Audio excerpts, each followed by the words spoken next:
That's him? Why is he on that jet? We found the drive. Where? On a flight to the Caymans. Edward Harris was 42, and everyone in Rockford, Illinois knew him as the quiet diesel mechanic who drove a faded 1998 Ford F-250. Every morning he unlocked his small repair garage, wearing the same worn boots and carrying the same steel lunchbox. Most people believed Edward had never become anything more than a hard-working blue-collar man. Even his wife, Victoria Harris, now felt embarrassed whenever his old truck appeared beside the luxury cars of her corporate colleagues. What they didn't know was that multi-million-dollar aviation deals across the country could not move forward without Edward Harris's approval. When Victoria laughed and said, "Please don't judge me by that truck," Edward's phone rang. He looked at the screen, answered quietly, and walked away without another word. Before we continue, tell me where you're watching from by sharing your country and local time in the comments. And if you enjoy stories about quiet strength, unexpected twists, and justice earned through patience, don't forget to subscribe. There's another unforgettable story waiting for you tomorrow. Edward Harris had never planned to become the kind of man people underestimated. It simply happened one quiet decision at a time. 20 years earlier, he had met Victoria Morgan during their sophomore year at the University of Illinois, Urbana-Champaign. She was confident, outgoing, and impossible to ignore. Edward was almost the opposite. He rarely spoke unless he had something worth saying.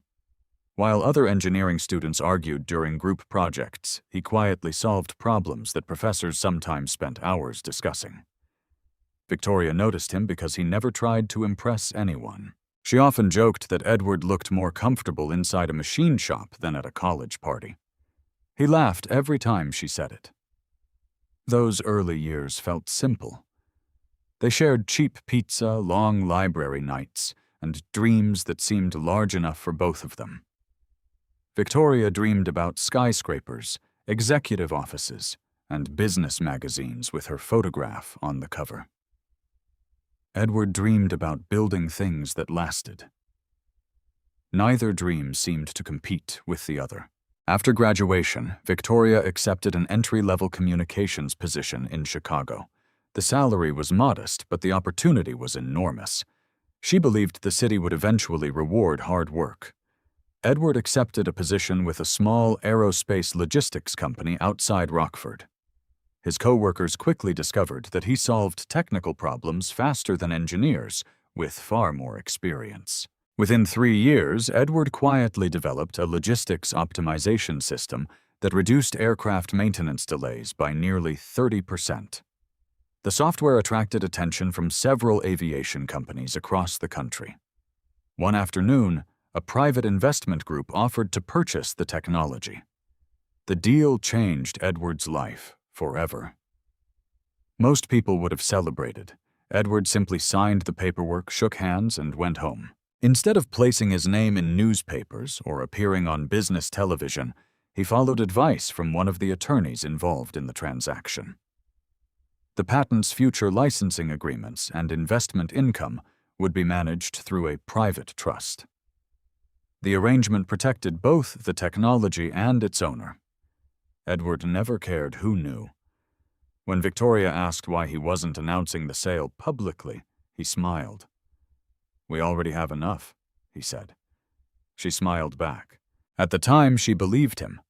The money quietly accumulated over the years. Licensing agreements expanded. New aerospace companies adopted improved versions of Edward's original system. Every contract generated another stream of revenue, but almost none of it appeared under his personal name. Meanwhile, Edward chose a different path. He purchased Harris Diesel Repair from an aging mechanic preparing for retirement. People thought he had left engineering. The truth was simpler. Edward genuinely enjoyed repairing engines.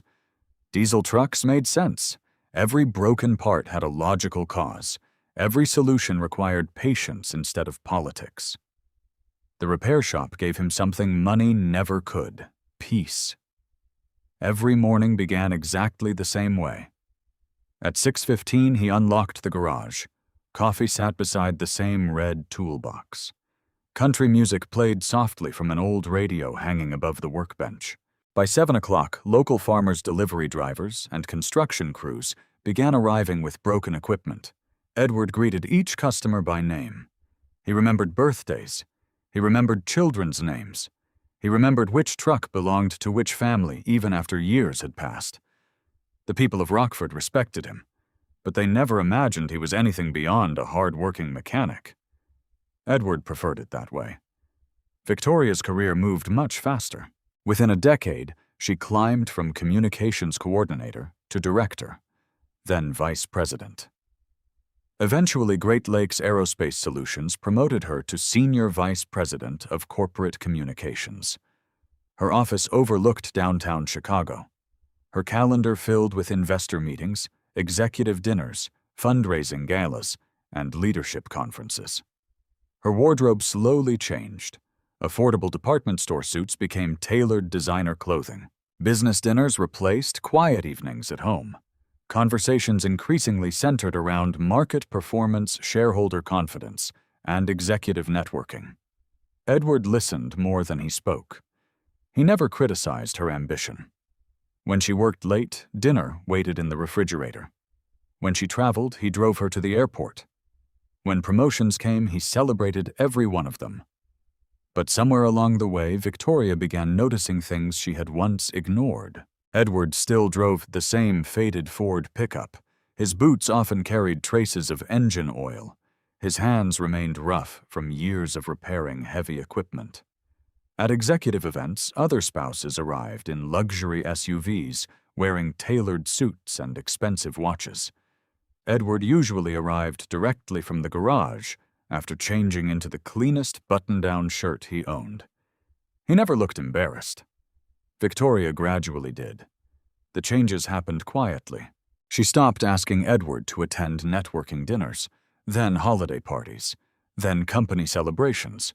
Whenever coworkers asked about her husband, she answered politely but briefly. "He's a mechanic." Nothing more. Edward noticed. He simply chose not to mention it. He understood that careers changed people. Success often came with invisible pressure. He believed the distance between them was temporary. He kept hoping the woman who once laughed over frozen pizzas in a college apartment was still there somewhere beneath the polished executive image. One Friday afternoon, Victoria arrived home carrying 2 garment bags. She laid them carefully across the living room sofa before checking her phone. Edward looked up from repairing an old coffee grinder. "Big event tomorrow?" he asked. "The chairman's leadership gala," she answered without looking away from the screen. "I've heard about it. There'll be investors, board members, and several industry reporters." Edward nodded. "What time should we leave?" Victoria finally looked up. Her hesitation lasted only a second. "I already arranged to ride with Melissa." Edward remained silent. "I just think," she began carefully, "it'll be easier." His eyes shifted toward the driveway. The old Ford pickup sat beneath the evening sunlight, exactly where it always had. "It doesn't fit the image," she said quietly. Edward stared at the truck for several seconds. Then he smiled. "I understand." But deep inside, for the first time in many years, he realized something had changed that could not be repaired with a wrench, patience, or time. The following evening, he would drive Victoria to a place where appearances mattered more than character. Neither of them knew that everything waiting beyond those hotel doors would begin changing their lives forever. Saturday evening traffic crawled along Lakeshore Drive as Edward guided his faded Ford F-250 toward downtown Chicago. The truck had nearly 300,000 miles on it. The driver's seat showed a crack along one edge. A faint smell of diesel lingered inside, despite Edward's careful cleaning. The dashboard held nothing except a pair of reading glasses and a folded receipt from a hardware store in Rockford. Victoria sat beside him in silence. She wore a navy evening gown tailored by a boutique on Michigan Avenue diamond earrings Edward had bought for their 15th anniversary and heels that probably cost more than the truck's last transmission repair. She checked her reflection in the passenger mirror for the 4th time. Edward noticed. He said nothing. Rain from earlier that afternoon had left the city streets shining beneath the lights. As they approached the Drake Hotel, luxury sedans and black SUVs formed a long line outside the entrance. Uniformed valets hurried from one vehicle to another, while photographers waited near the red carpet. Edward pulled the truck into the line. Several heads turned immediately. A young valet frowned before glancing toward another attendant. "You think he's making a delivery?" one whispered. Edward smiled politely as he lowered the window. "Evening," he said. "I'm dropping my wife off for the chairman's leadership gala." The valet recovered quickly. "Of course, sir." Victoria reached for the door handle before the truck had completely stopped. "I'll just meet everyone inside," she said. Edward nodded. "I'll pick you up afterward." She hesitated. "I may ride back with Melissa, if that's easier." She didn't answer. She stepped onto the sidewalk without looking back. Edward watched as she smoothed her dress before joining a small group gathered beneath the hotel entrance. The group consisted of executives from Great Lakes Aerospace Solutions. Daniel Brooks stood near the center. At 45, the company's chief financial officer carried himself with effortless confidence. His tailored charcoal suit fit perfectly. Silver cufflinks caught the hotel lights whenever he moved. Employees admired him because he always seemed to know where the company was headed. Beside him stood Melissa Carter, Vice President of Investor Relations. CEO Richard Sullivan greeted arriving board members several feet away. Victoria joined them with an easy smile. Daniel glanced toward the pickup. "Is that yours?" he asked with a grin. Victoria forced a small laugh. "My husband's." Melissa looked toward the truck again. "I thought he drove something newer." Victoria shrugged. "He loves that thing." Daniel chuckled. "Well, loyalty is admirable."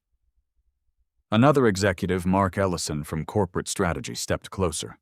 He looked from the weathered pickup to the line of Mercedes BMWs and Cadillacs surrounding it. Then he smiled. "I bet the valet parking fee costs more than the truck." Laughter spread through the group. Not loud, just enough. Edward heard every word through the open driver's window. His expression never changed. Victoria laughed too, not because the joke was especially funny, because everyone else did. She looked briefly toward Edward. For a fraction of a second their eyes met. Edward simply nodded once. No anger, no disappointment, only quiet acceptance. He shifted the truck into gear. The old Ford rolled away from the hotel entrance with its familiar diesel rumble disappearing into Saturday traffic. Inside the hotel ballroom, conversations quickly moved on. Champagne circulated among guests. An orchestra played softly near the stage.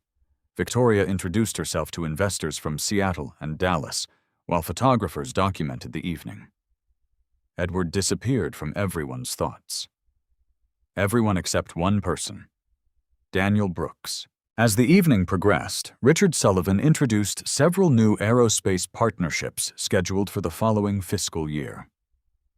One presentation included a confidential slide listing strategic licensing agreements. Daniel glanced across the screen absent-mindedly. Then something stopped him. One legal entity appeared near the bottom. Harris Aviation Trust. He had seen the name before, years earlier. Not at Great Lakes, somewhere else, somewhere important. He couldn't remember exactly where. The presentation moved on, but Daniel's attention never returned. His memory kept circling the same name. Harris. Edward Harris. Later that evening, Daniel excused himself from a conversation with investors and walked into a quiet hallway outside the ballroom. He opened his phone. After searching through archived corporate files stored in his encrypted notes, he found an old memorandum from nearly 8 years earlier. The document concerned aviation licensing. One sentence immediately caught his attention. Final authorization required from Harris Aviation Trust, Managing Trustee Edward James Harris. Daniel frowned. It couldn't be. Surely there were thousands of people named Edward Harris. Still, the coincidence bothered him. He searched another database. Nothing public appeared. No interviews, no business profiles, no Forbes articles, no conference speeches. Almost invisible. Which somehow made the situation even stranger. People with that level of influence usually wanted recognition. This one apparently did not. Daniel closed the phone. For the first time that evening, he stopped thinking about quarterly earnings.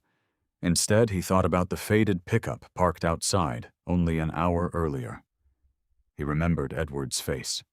Calm, unbothered, almost as if none of the jokes had mattered. Daniel had spent 20 years in corporate finance. He had learned one lesson early. The quietest person in the room sometimes knew the most. Back inside the ballroom, Victoria laughed with Melissa over another conversation. Neither woman noticed Daniel watching silently across the room. His curiosity grew stronger every minute. Near 10 o'clock, Edward parked outside a small diner in Rockford. He ordered coffee and a slice of apple pie. The waitress knew him by name. "Working late again?" she asked. "Just waiting for my wife to finish an event." "You always spoil her." Edward smiled. "I try." His phone remained face down beside the coffee cup. At exactly 10:42 p.m., it vibrated once. The caller ID displayed a New York number. Edward answered immediately. "This is Edward." A calm voice spoke from the other end. "Mr. Harris, this is Margaret Collins. I apologize for calling during your evening." "It's all right. We've identified something concerning involving one of your licensing agreements." Edward became completely still. "I'm listening." "I'd rather not discuss details over the phone." A pause followed. "But I believe you'll want to come to Chicago on Monday morning." Edward looked through the diner window into the quiet parking lot. "Is it serious?" "I'm afraid it may be." Another brief silence.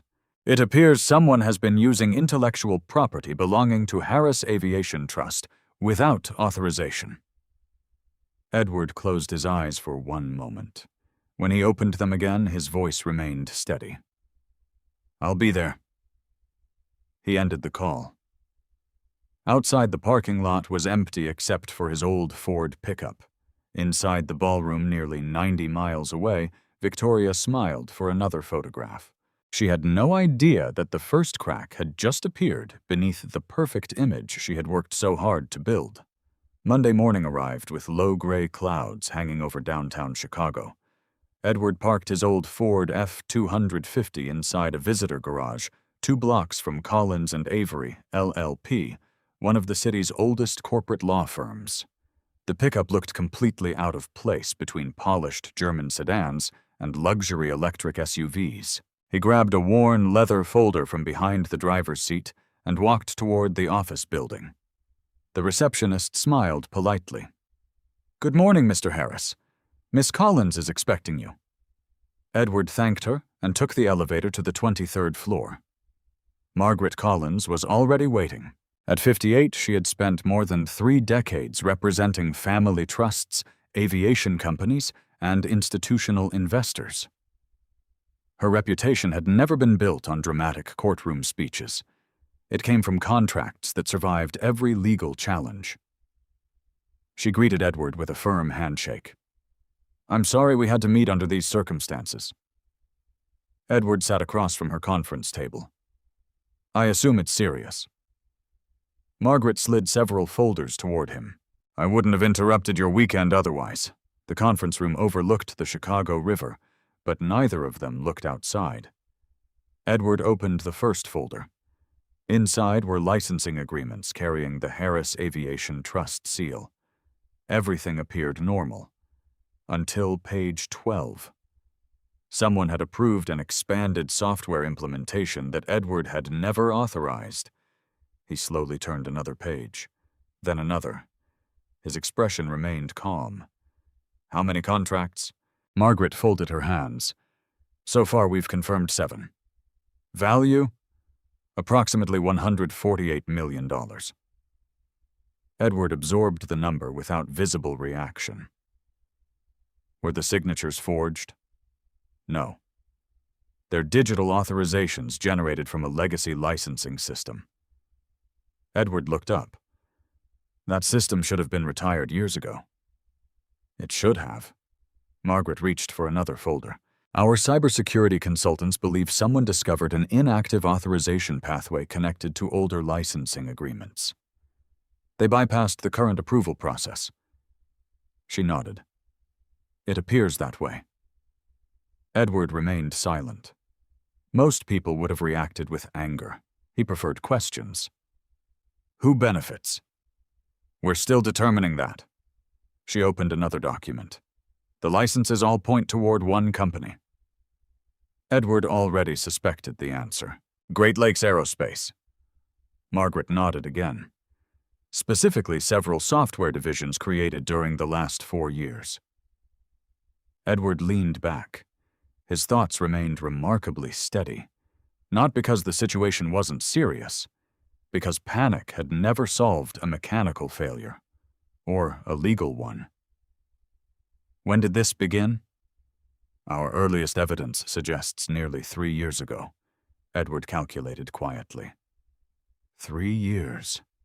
Long before Victoria had begun acting differently. Long before the jokes about the truck. Long before anyone suspected anything unusual. Margaret continued, There's something else. She passed him another report, prepared by independent auditors. The report listed several proprietary logistics algorithms. Edward recognized everyone. He had personally designed them almost 2 decades earlier. Modified versions now appeared inside Great Lakes Aerospace software products, without authorization, without royalty payments, without proper licensing. Edward slowly closed the folder. They copied the architecture? Yes. They didn't build it. No. Margaret watched him carefully. You don't seem surprised. Edward looked toward the conference room window. When someone steals machinery, he said quietly, they usually take the whole engine. When someone steals ideas, they only take what they understand. Margaret smiled faintly. You still think like an engineer. I've never stopped. A knock interrupted the meeting. Thomas Reynolds entered carrying a laptop.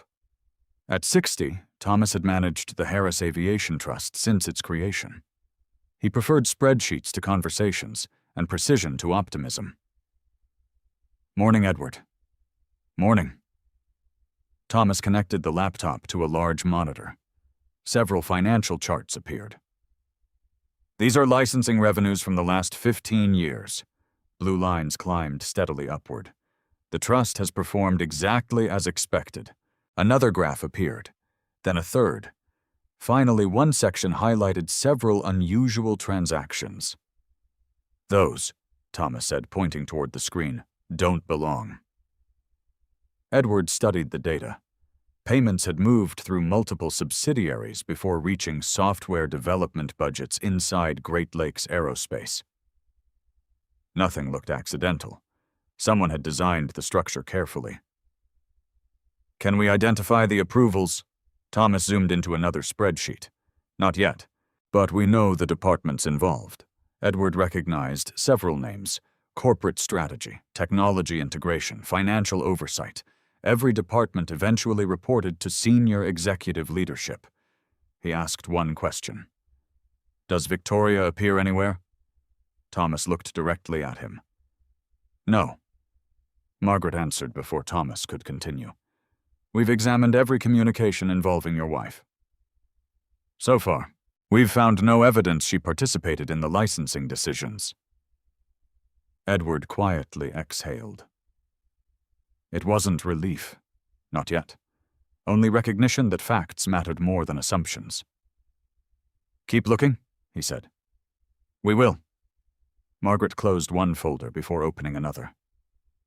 This is why I asked you here in person. Inside rested the original trust agreement, signed nearly 18 years earlier. Edward remembered that day clearly. He had sold his aviation software after realizing larger corporations possessed the resources to expand it worldwide. The investors wanted publicity. Edward wanted privacy. One sentence inside the trust agreement had shaped the next 2 decades. The beneficiary may remain anonymous unless disclosure becomes legally necessary. That sentence had protected him from unwanted attention. It also protected every future acquisition completed through the trust. Almost nobody knew Harris Aviation Trust belonged entirely to Edward Harris. Even Victoria knew only that Edward had once sold engineering software many years ago.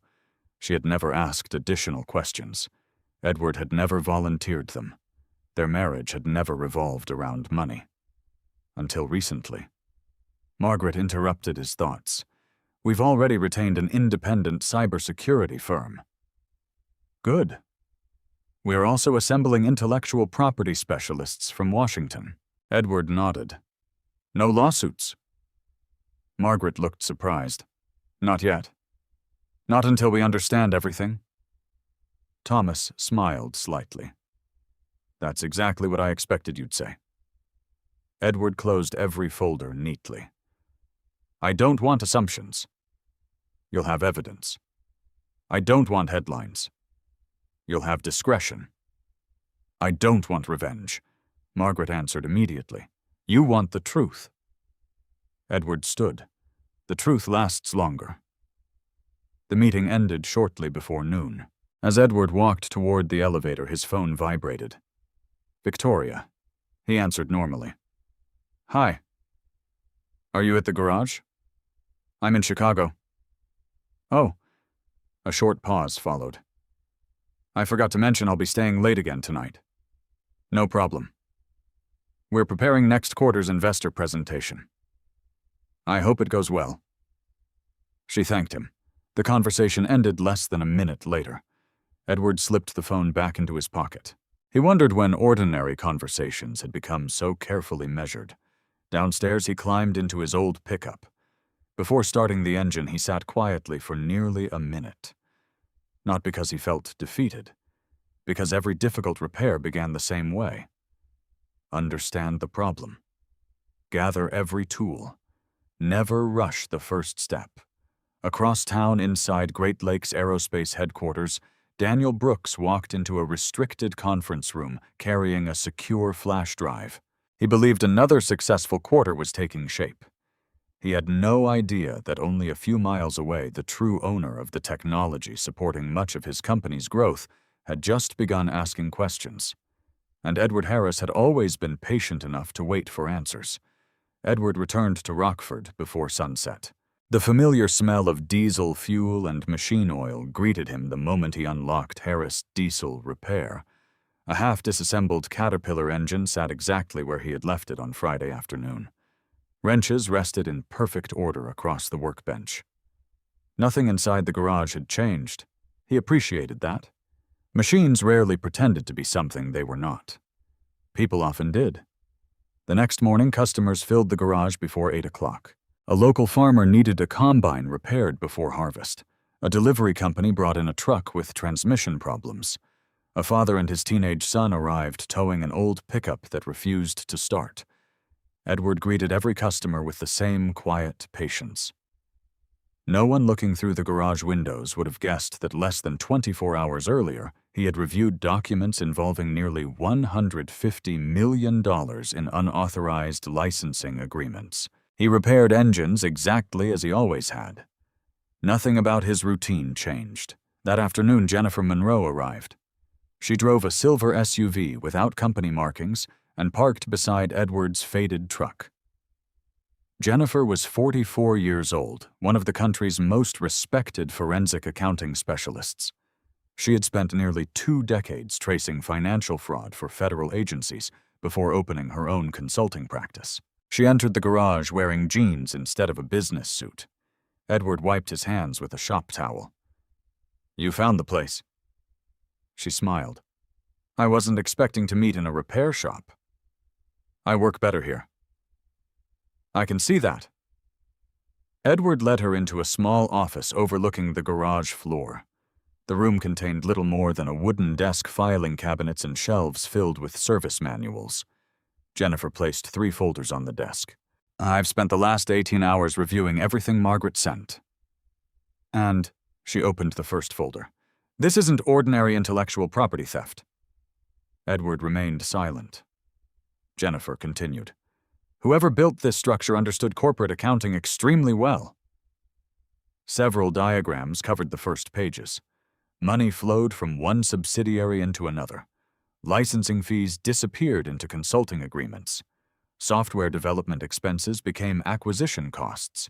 Everything appeared legal until someone followed every dollar. Jennifer tapped one particular chart. "Right here." Edward leaned closer. "This shell company received payments from Great Lakes Aerospace. Then, it transferred the funds to 2 software vendors. And those vendors, they paid another consulting firm." Edward looked at the final arrow. "Horizon Technical Advisors." Jennifer nodded. "They exist only on paper.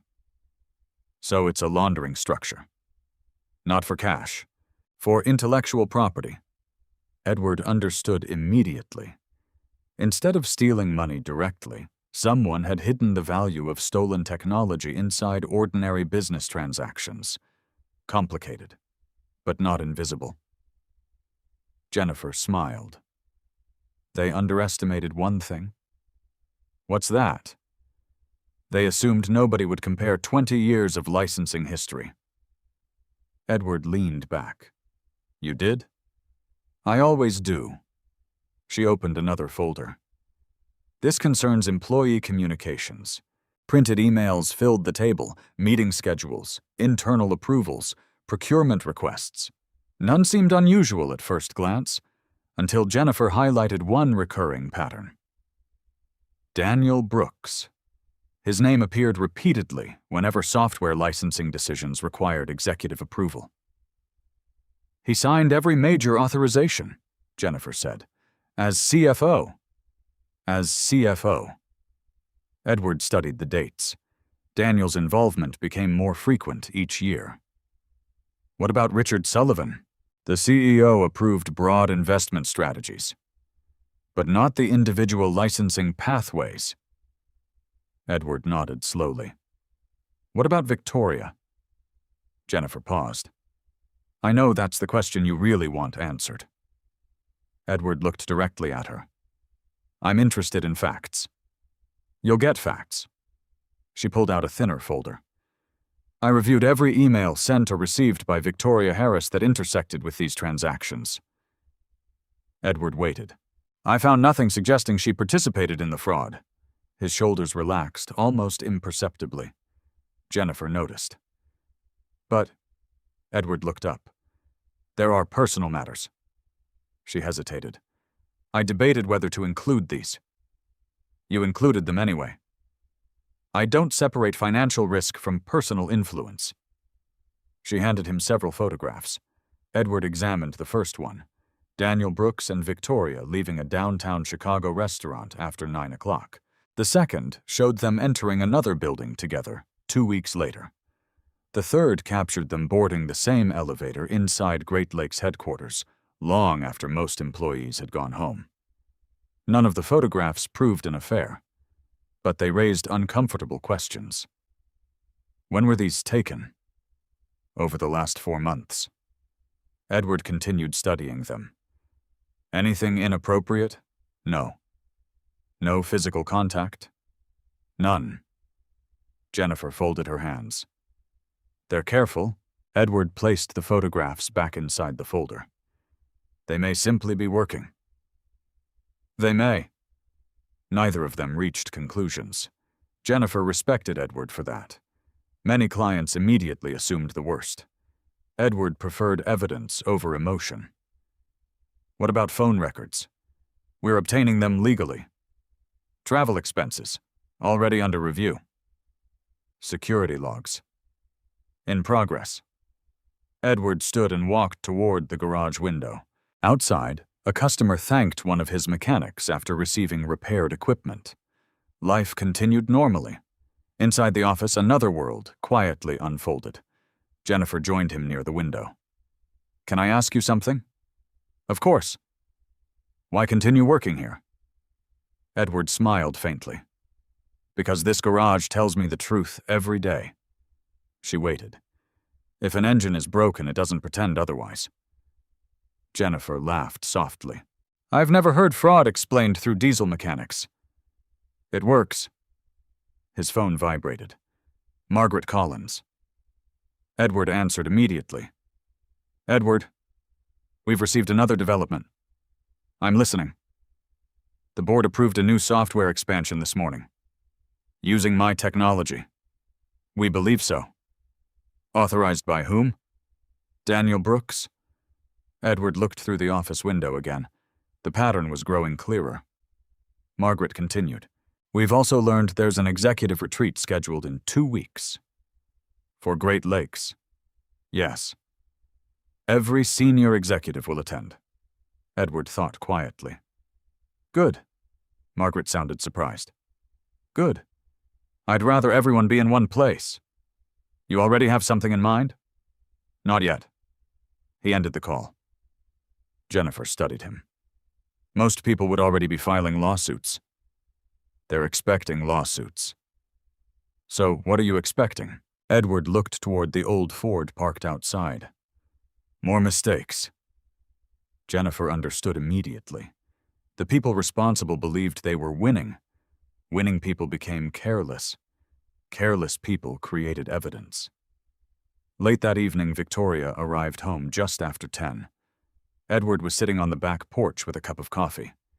She looked exhausted. "Long day." She nodded. "We're preparing for a huge software announcement." Edward looked at her carefully. "What kind of software?" She smiled faintly. "I honestly don't understand half of it." "Marketing. Mostly presentations." She sat beside him. For several minutes, neither of them spoke. Finally, Victoria broke the silence. "Sometimes I miss college." Edward smiled. "So do I. When everything felt simple." He looked toward the dark backyard. "Simple things usually matter the longest." Victoria stared at him. For just a moment, she almost asked him something. Instead, her phone buzzed. She glanced at the screen. Daniel Brooks. She silenced the call. "I need to answer a few emails."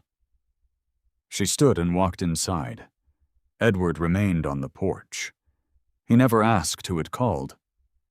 He simply watched the porch light reflect across the hood of his old pickup. Inside the house, Victoria closed the kitchen door before returning Daniel's call.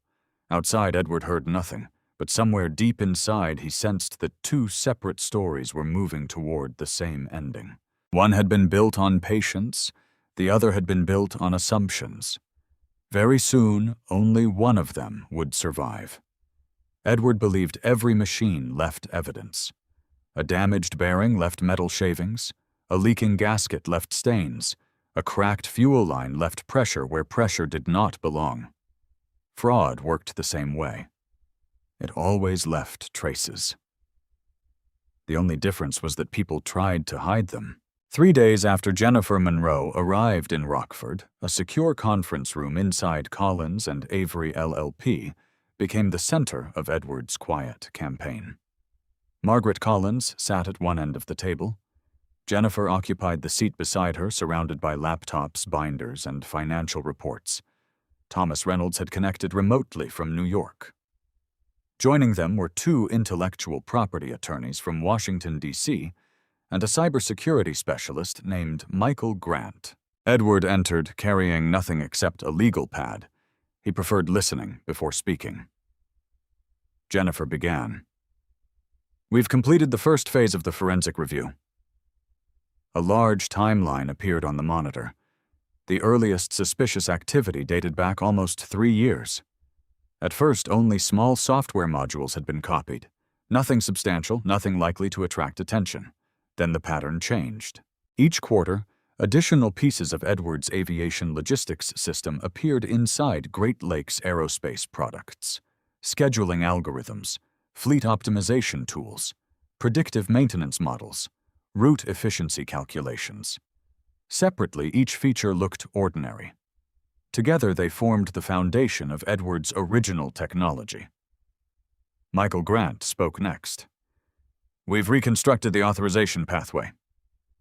Another diagram appeared. Someone discovered an archived digital certificate connected to Harris Aviation Trust. Edward nodded. "The old licensing server." "Exactly. It should have been permanently disabled." "It wasn't." Michael zoomed into the server logs. "The certificate wasn't forged. It was reused." Edward understood the difference immediately. Whoever had accessed the system possessed technical knowledge of the legacy infrastructure. They knew exactly where to look. Margaret asked the obvious question. "Could someone outside the company have done this?" Michael shook his head. "Extremely unlikely." "Why?" "The archived authorization pathway wasn't publicly documented. So whoever accessed it had internal knowledge of aerospace licensing systems." Jennifer changed the screen again. This time, executive approval records appeared. Every unauthorized implementation followed nearly identical approval chains. Department recommendation, technology review, budget authorization, financial approval, final release. One signature appeared again and again. Daniel Brooks. Edward studied the sequence. "He never signed the licensing agreements." Jennifer agreed. "He signed everything surrounding them."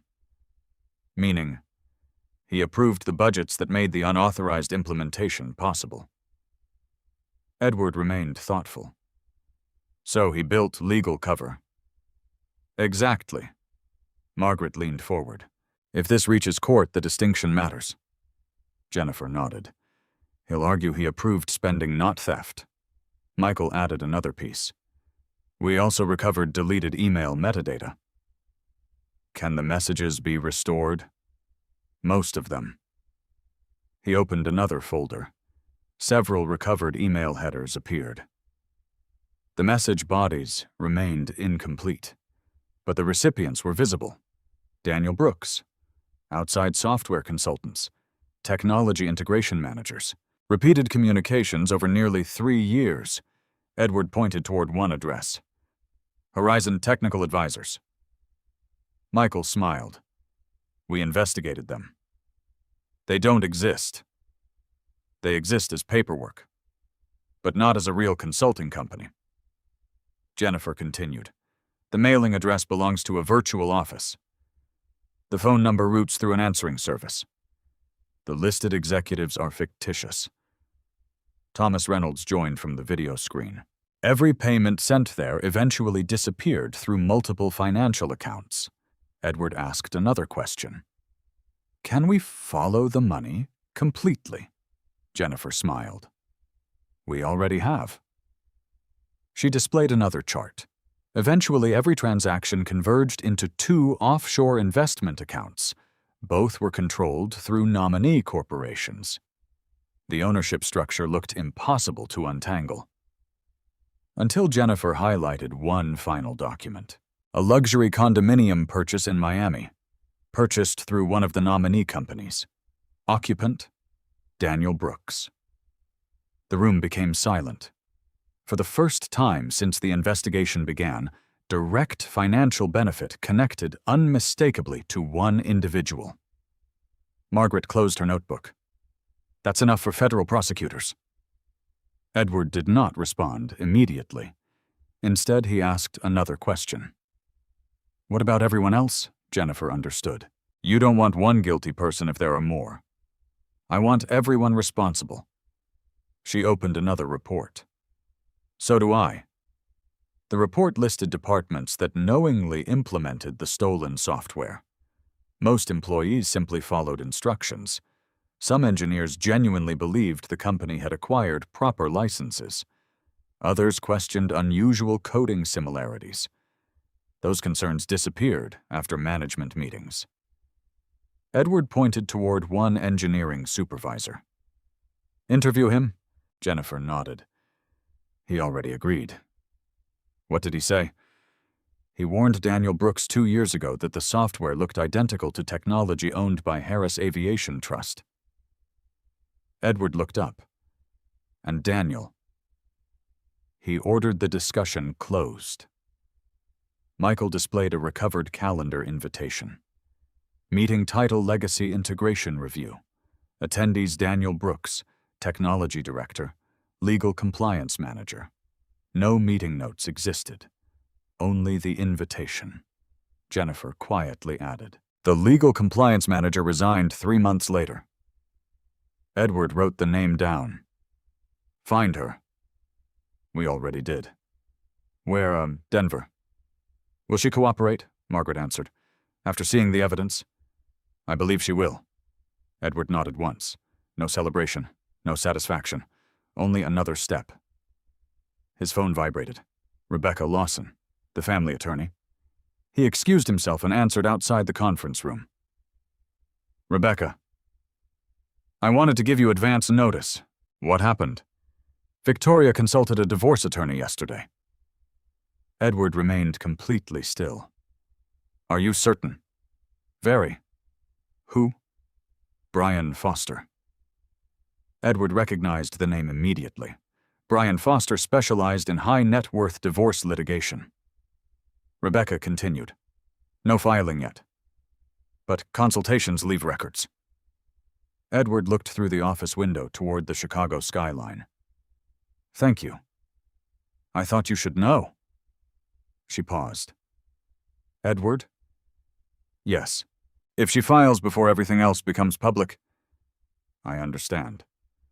You'll need to respond carefully. I always do. After ending the call, Edward stood alone for several moments. He did not feel anger, only sadness. Not because of the legal implications, because somewhere along the way Victoria had apparently decided to prepare an exit instead of a conversation. He returned to the conference room. Nobody asked about the phone call. Margaret resumed. We've reached another decision. Edward sat. What decision? We believe it's time to notify federal regulators. The room became quiet again. Jennifer looked toward Edward. We've collected enough independently verified evidence. No assumptions. No speculation. No unsupported accusations. Michael added, every digital record has been preserved according to federal evidentiary standards. Thomas nodded from New York. The financial chain is complete. Margaret slid one final document across the table. Notification request, United States Department of Justice. Federal Aviation Administration, Securities and Exchange Commission. Edward read every page, then signed quietly.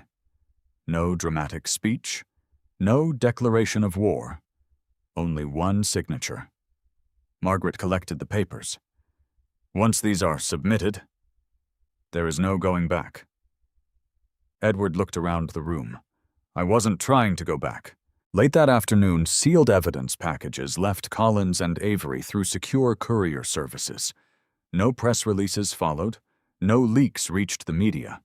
No one inside Great Lakes Aerospace knew federal agencies had just received hundreds of pages documenting suspected intellectual property theft, financial fraud, and conspiracy. Across the city, Daniel Brooks walked confidently into another executive planning meeting. He congratulated department heads on strong quarterly projections. He discussed expansion into new aviation markets. He approved another software rollout. He believed every loose end had already been tied. Inside his office, he even smiled after signing the final approval document. He had no reason to suspect that every signature he placed on paper over the previous 3 years had now become part of a federal evidence file. That evening, Edward drove home beneath a quiet Illinois sunset. The old Ford rattled gently along the familiar highway toward Rockford. Nothing about the truck suggested extraordinary wealth. Nothing about the driver suggested he had just triggered one of the largest corporate investigations in Great Lakes Aerospace's history. Edward preferred it that way. He knew something many powerful people forgot. Noise attracted attention. Silence collected evidence. And somewhere inside Great Lakes headquarters, people who believed they had buried the truth were unknowingly creating the final pieces that would eventually expose them all. Edward had rebuilt engines that looked beyond repair. He had learned one lesson from every difficult restoration. Never start taking things apart until every replacement part is ready. The same principle applied to his life. 3 days after federal agencies received the evidence package, Victoria filed for divorce. Rebecca Lawson called Edward before sunrise. The petition was filed yesterday afternoon. Edward set down his coffee cup. Grounds. Irreconcilable differences. Anything unusual? Rebecca hesitated. Victoria is requesting exclusive possession of the marital home during the proceedings. Edward nodded quietly. What else? She believes the repair garage is your primary business asset. And? She estimates your total net worth at approximately $700,000. Edward almost smiled. Not because she had underestimated him, because she had never really known him. Rebecca continued. Brian Foster is representing her. I expected that. The court scheduled an initial hearing next Thursday. I'll be there. You understand what comes next? Edward looked out the kitchen window. The old Ford pickup sat beneath the oak tree exactly where he had parked it the night before. Financial disclosures. Exactly. Rebecca lowered her voice. I haven't filed anything concerning Harris Aviation Trust. Good. Not yet. Edward understood why. There was no reason to reveal information before the proper legal stage. Evidence belonged in sequence. He thanked Rebecca before ending the call. Across the state, Victoria walked into Brian Foster's office carrying a leather portfolio. Brian had represented executives, physicians, entrepreneurs, and professional athletes during some of Illinois' most expensive divorces. He reviewed the petition one final time. I've examined everything you've provided. Victoria nodded. We've lived comfortably, but not extravagantly. Brian looked through Edward's financial records that Victoria had supplied. Repair shop income, joint checking account, retirement savings, mortgage information, tax returns. Everything appeared remarkably ordinary. Brian frowned. Your husband never mentioned any investments. Nothing significant. Trusts? No. Business ownership. Only the garage. Brian leaned back. This should be relatively straightforward.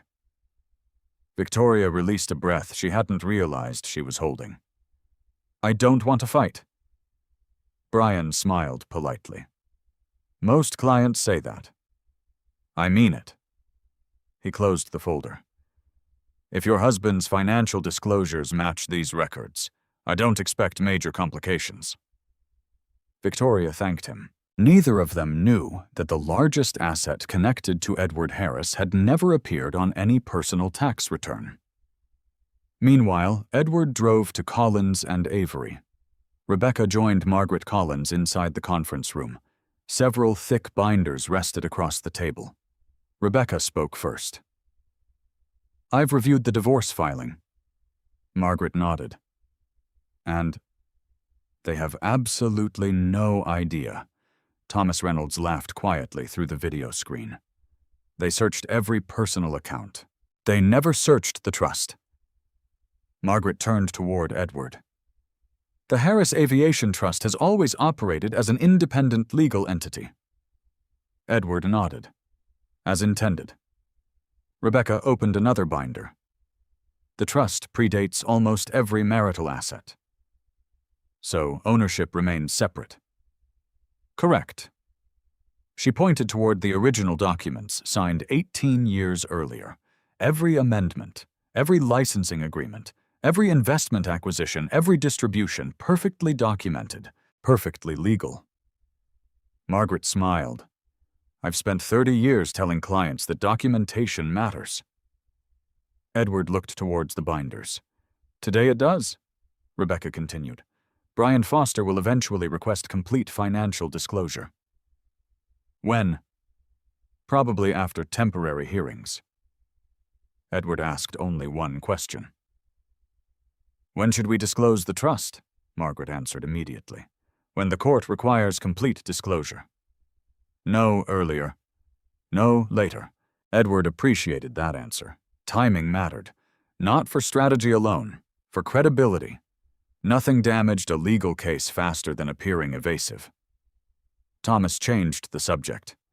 "We've completed another acquisition." Edward looked up. "What acquisition?" "A 12% institutional share position inside Great Lakes Aerospace." Margaret smiled. "Our investors remain cooperative." Edward studied the documents. Harris Aviation Holdings had quietly accumulated stock for months. Every purchase complied with federal securities regulations. Every filing remained confidential within legal reporting thresholds. Nobody at Great Lakes had noticed. Yet. Thomas pointed toward another report. Current ownership. Institutional Partner 1. Institutional Partner 2. Harris Aviation Holdings. Combined voting control continued growing. "We're close." Edward nodded. "Keep going." Rebecca interrupted. "I have another concern." Everyone looked toward her. "If Victoria believes you're financially limited, she may become more aggressive." Edward remained calm. "In what way?" "Temporary support. Property division. Business valuation." Margaret added quietly, "She may also underestimate your willingness to respond." Edward smiled faintly. That would be another mistake. Late that afternoon, Edward returned to Rockford. The garage remained busy. One of his mechanics, Jake Sanders, approached carrying repair invoices. "We're booked through next Wednesday." Edward reviewed the schedule. "Good." Jake hesitated. "Everything all right?" Edward looked around the shop. Nothing had changed. Compressed air echoed across the building. Metal tools struck concrete floors. Customers discussed harvest schedules. Children waited beside their parents. "It will be." Jake nodded, although he clearly didn't understand. That evening, Victoria returned home carrying several legal envelopes. Edward was repairing a lawnmower carburetor in the garage behind the house. She walked inside quietly. For several moments, neither of them spoke. Finally, she cleared her throat. "You probably received the papers." "I did." "I'm sorry it came to this." Edward placed the screwdriver on the workbench. "I am too." She looked around the garage, the shelves, the tools, the familiar smell of grease. "This place always mattered more to you than almost anything." Edward smiled gently. "I like fixing things." Victoria lowered her eyes. "Some things can't be fixed." Edward didn't argue. He simply nodded. "I know." She seemed surprised by his calmness. "No questions?" "No." "No anger?" "No." Victoria looked almost uncomfortable. She had expected resistance. Instead, Edward simply accepted reality. "I'll stay with Melissa for a while." "I understand." She waited, perhaps expecting him to ask her to stay. He never did. Not because he had stopped caring, because he understood something she no longer did. A relationship survived only when two people wanted to repair it. One person alone could only delay the ending. After Victoria left the house, Edward walked outside. The evening air felt unusually cool. His phone rang. Margaret Collins. "We've completed another review." "What did you find?" "Daniel Brooks has scheduled a confidential executive retreat." Edward remembered the earlier discussion. "When?" 10 days from now. Location Lake Geneva." Edward stood beside his old pickup. "Perfect." Margaret sounded curious. "You keep saying that." Edward looked toward the dark horizon. People become careless when they think they've already won. Inside Great Lakes Aerospace headquarters, Daniel Brooks certainly believed he was winning. Victoria had filed for divorce. The company continued expanding. The stolen technology remained undiscovered. Investors praised quarterly growth. Everything appeared exactly as he had planned. He had no reason to suspect that while he celebrated each small victory, another collection of documents had quietly reached the federal investigators reviewing his case. Nor did he know that Edward Harris had just authorized the release of every sealed ownership record connected to the Harris Aviation Trust. Once the court demanded complete disclosure, the truth would arrive not through emotion or accusation. It would arrive through documents, and documents, unlike people, never changed their story. Part 9. Monday morning arrived cold and clear over Chicago Executive Airport. By 8 o'clock, the private terminal had become unusually crowded. Employees from Great Lakes Aerospace Solutions stood behind temporary barriers near the main hangar. Department directors checked their phones. Investor relations staff adjusted name badges and reviewed printed schedules. A small media team positioned cameras near a platform bearing the company's blue and silver logo. No one had been told exactly who was arriving. The official announcement described the visitors only as a consortium of long-term institutional investors. That phrase had created its own rumors. Some employees expected representatives from a European aerospace group. Others believed a defense contractor from Texas had purchased a major position. A few managers whispered that Great Lakes might be preparing to sell the company entirely. Victoria Harris stood near the front of the executive group. She wore an ivory pantsuit, a pale silk blouse, and the diamond earrings Edward had given her years earlier. Her hair was perfectly styled. A leather folder rested against her side. She looked composed. Edward would have recognized the small signs that others missed. The repeated tightening of her fingers around the folder. The way she checked the runway every few seconds. The careful stillness she used whenever she felt uncertain. Daniel Brooks stood beside her in a charcoal suit. He spoke quietly with Melissa Carter while reviewing the prepared announcement. CEO Richard Sullivan remained several feet away, accompanied by 2 board members. Richard looked older than he had at the gala. The emergency ownership meeting had disrupted every schedule inside the company. Several directors had received legal notices before dawn. Others had been instructed to attend without explanation. Daniel had demanded answers. None had been provided. At 8:22, he approached Richard. "Do we know who controls the new voting bloc?" Richard kept his eyes on the runway. The transfer agent confirmed the filings. "That wasn't my question. It's the only answer I have." Daniel lowered his voice. 62% doesn't appear overnight. No. Someone inside the market has been accumulating shares for months. Richard finally turned toward him. "Then perhaps we should have noticed." The sentence landed harder than its volume suggested. Daniel stepped back. Victoria watched the exchange without speaking.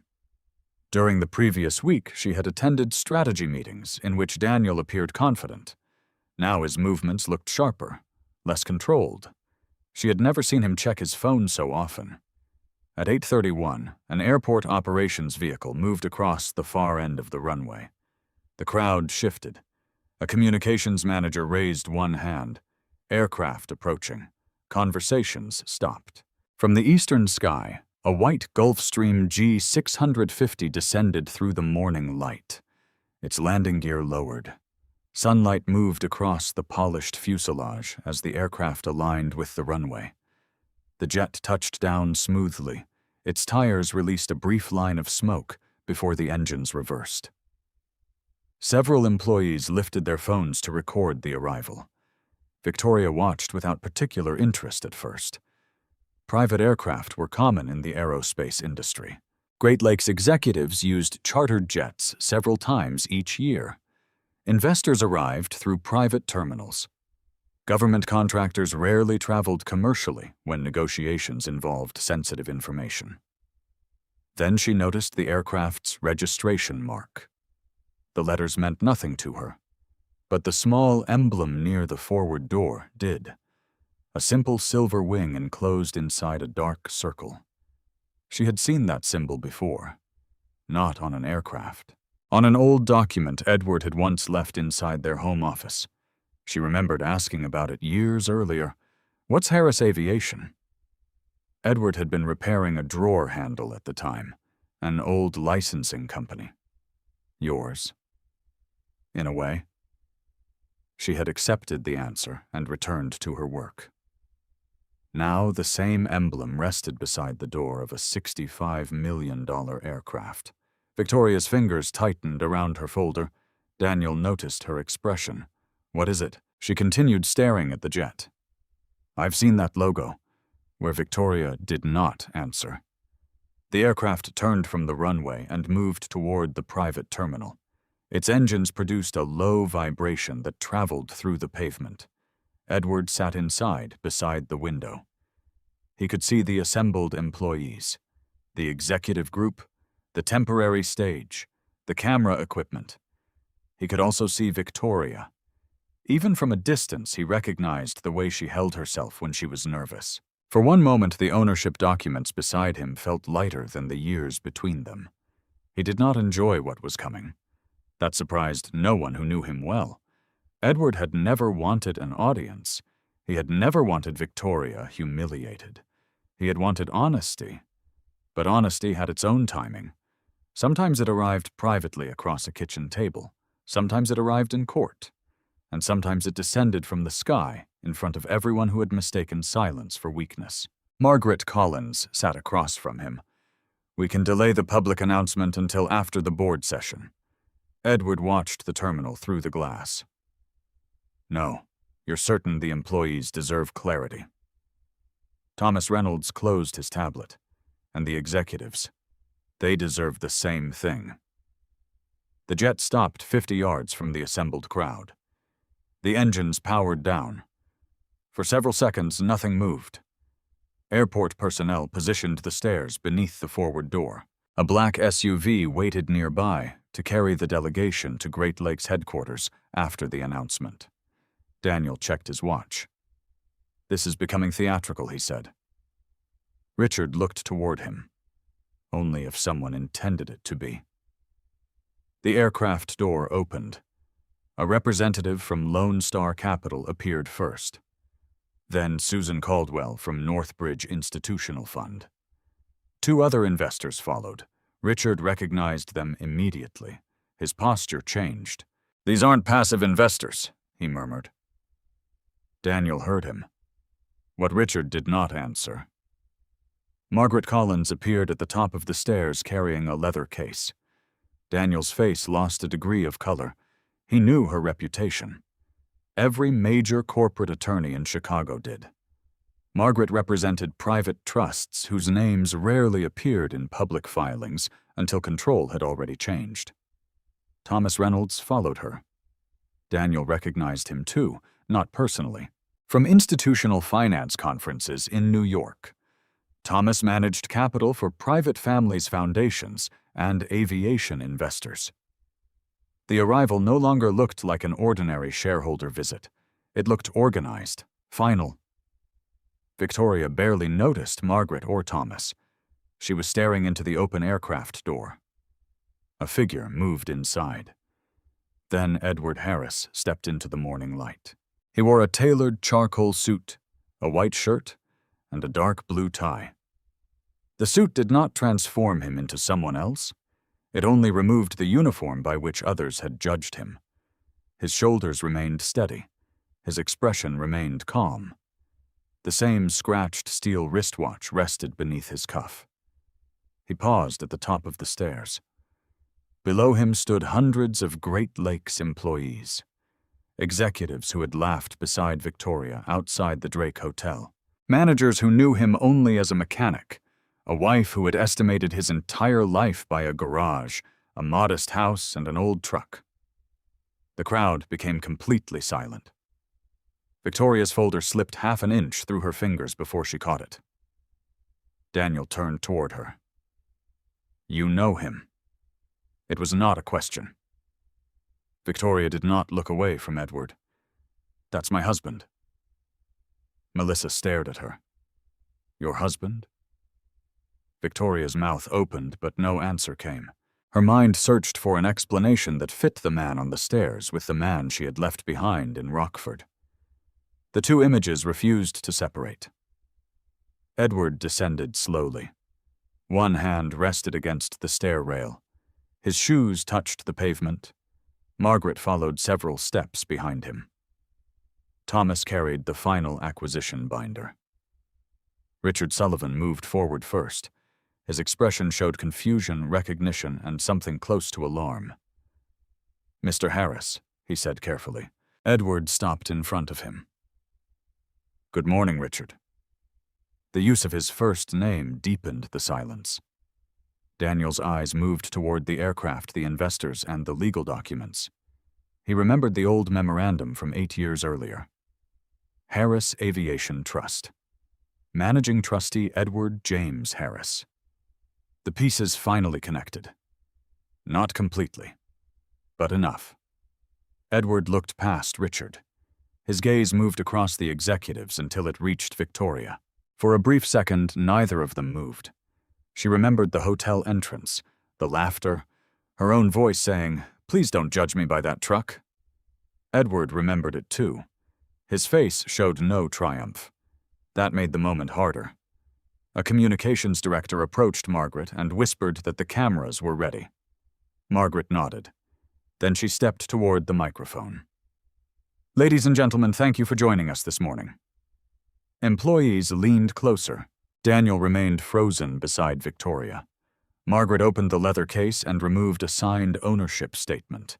This morning, Great Lakes Aerospace Solutions will formally recognize the completion of a controlling share acquisition by Harris Aviation Holdings and its institutional partners. Murmurs moved through the crowd. Margaret waited until the noise faded. Then she turned toward Edward. "It is my responsibility to introduce the managing trustee and controlling principal of Harris Aviation Holdings." Victoria stopped breathing.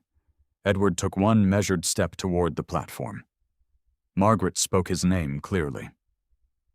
"Mr. Edward Harris." Every camera turned toward him. Edward reached the microphone. He looked at the employees first, then the board, then Daniel. Finally, he looked at Victoria. His hand rested beside the ownership documents. He drew one slow breath. But before he could speak, 3 black government vehicles turned through the airport security gate and began moving directly toward the terminal.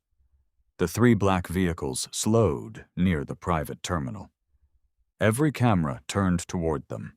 Edward remained beside the microphone, one hand resting near the ownership documents. He recognized the government plates before the vehicles stopped. Margaret Collins stepped closer. They arrived earlier than expected. Edward kept his eyes on the approaching agents. Then they found something important. The first vehicle stopped beside the hangar entrance. 4 federal investigators stepped out. 2 wore dark suits. The others carried identification folders and sealed document cases. The lead investigator was a tall woman in her early 50s, named Special Agent Laura Mitchell. She approached Richard Sullivan first. "Mr. Sullivan, yes. I'm Special Agent Mitchell with the Federal Bureau of Investigation. These individuals represent the Department of Justice and the Securities and Exchange Commission." A wave of whispers moved through the crowd.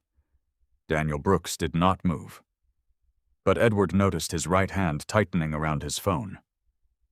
Laura presented a document. "We have authorization to preserve and examine specific corporate records connected to Great Lakes Aerospace Solutions." Richard read the first page. "Is this a search warrant? It includes a preservation order, a records demand, and judicial authorization for restricted electronic access." The cameras near the platform continued recording. Margaret immediately stepped between the media crew and the investigators. "Turn the cameras off," she ordered. The communications director hesitated. "Now." The red recording lights disappeared. Edward looked toward the employees. Confusion had replaced excitement. He stepped to the microphone. "Everyone, please remain calm." The crowd quieted. "My name is Edward Harris." As of this morning, Harris Aviation Holdings and its institutional partners control 62% of Great Lakes Aerospace Solutions. He paused. The words still seemed impossible to many of them. We did not acquire this company to close it. Several employees exchanged glances. We did not acquire it to sell its factories, cancel its contracts, or eliminate jobs. That sentence changed the atmosphere. Fear did not disappear, but it loosened. Edward continued. Most of you came here today expecting an investment announcement. Instead, you are watching federal investigators arrive. I understand what that looks like. He glanced toward the agents. The investigation concerns decisions made by a limited number of individuals. It does not define the thousands of employees who built this company. Richard lowered the warrant. Daniel finally stepped forward. This is inappropriate. Everyone looked at him. He pointed toward the stage. We have employees, investors, and media present. Any legal matter should be handled privately. Laura Mitchell turned toward him. And you are Daniel Brooks, Chief Financial Officer. Laura's expression remained neutral. Mr. Brooks, we will speak with you shortly. Daniel's jaw tightened. Edward had seen that reaction before in customers who already knew what a damaged engine would reveal once opened. Daniel looked toward him. You arranged this, Edward answered quietly. I reported evidence. You timed federal agents to arrive during a corporate announcement. No. Daniel laughed once without humor. You expect anyone to believe that Edward met his stare? The timing belongs to the investigators. Laura interrupted. That is correct. Daniel looked at her. This company has legal counsel, and counsel may be present during any interview for which representation is permitted. Margaret raised one hand slightly. I represent Harris Aviation Holdings and the controlling shareholder group. Great Lakes Corporate Counsel is on the way. Laura nodded. Then we'll begin with records preservation. She handed Richard a second document. No employee may delete, alter, transfer, or destroy files related to the divisions listed here. Richard reviewed the names, technology integration, corporate finance, procurement, licensing compliance, strategic development. His expression darkened with each line. Edward stepped away from the microphone. Richard, the board meeting should begin. Richard looked surprised. Now, yes. With federal agents here. Especially now. 20 minutes later, the senior leadership team gathered inside Great Lakes Aerospace headquarters. The building stood less than half an hour from the airport. Employees watched from office windows as black vehicles entered the underground garage. Edward arrived in the second car with Margaret and Thomas. He carried no personal briefcase. Thomas carried the acquisition binder. Margaret carried the legal authority. Edward carried the only thing that mattered more: control. The executive boardroom overlooked Lake Michigan. A long walnut table filled the center. At its far end stood the chairman's chair. Richard entered first. Daniel followed with Victoria Melissa Carter and the company's general counsel. Several board members joined remotely through secure video screens. Edward walked to the head of the table, but did not sit. Margaret placed the ownership documents in front of him. Thomas distributed copies.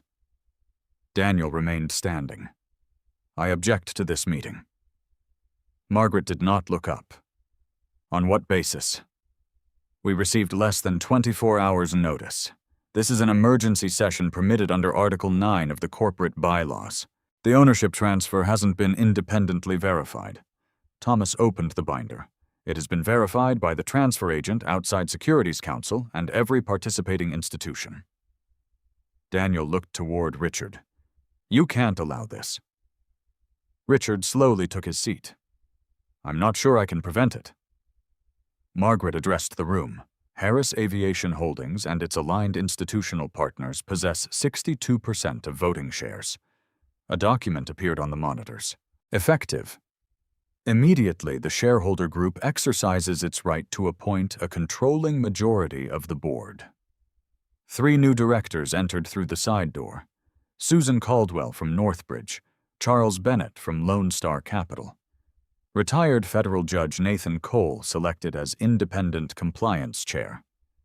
Daniel stared at them. Margaret continued.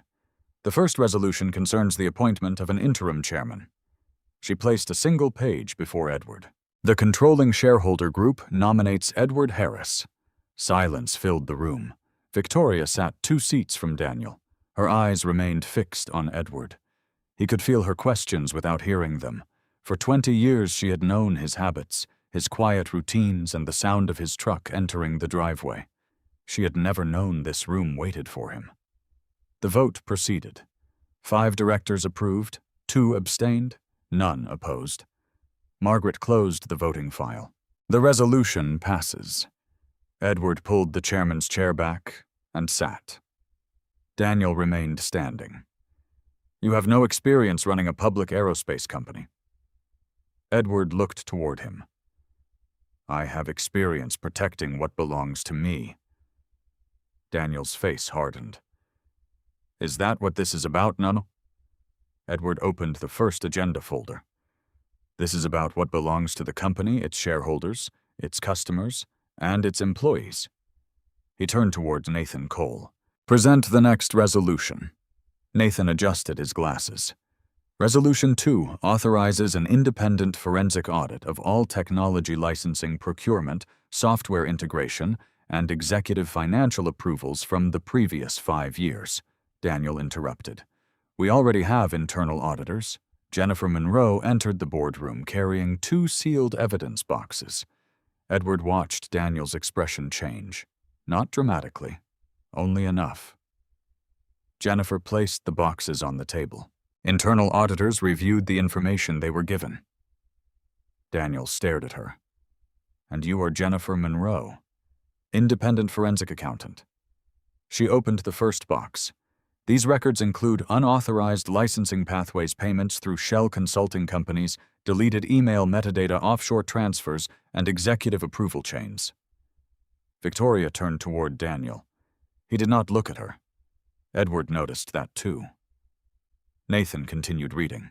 Resolution 3 places certain executives on administrative leave pending completion of the audit.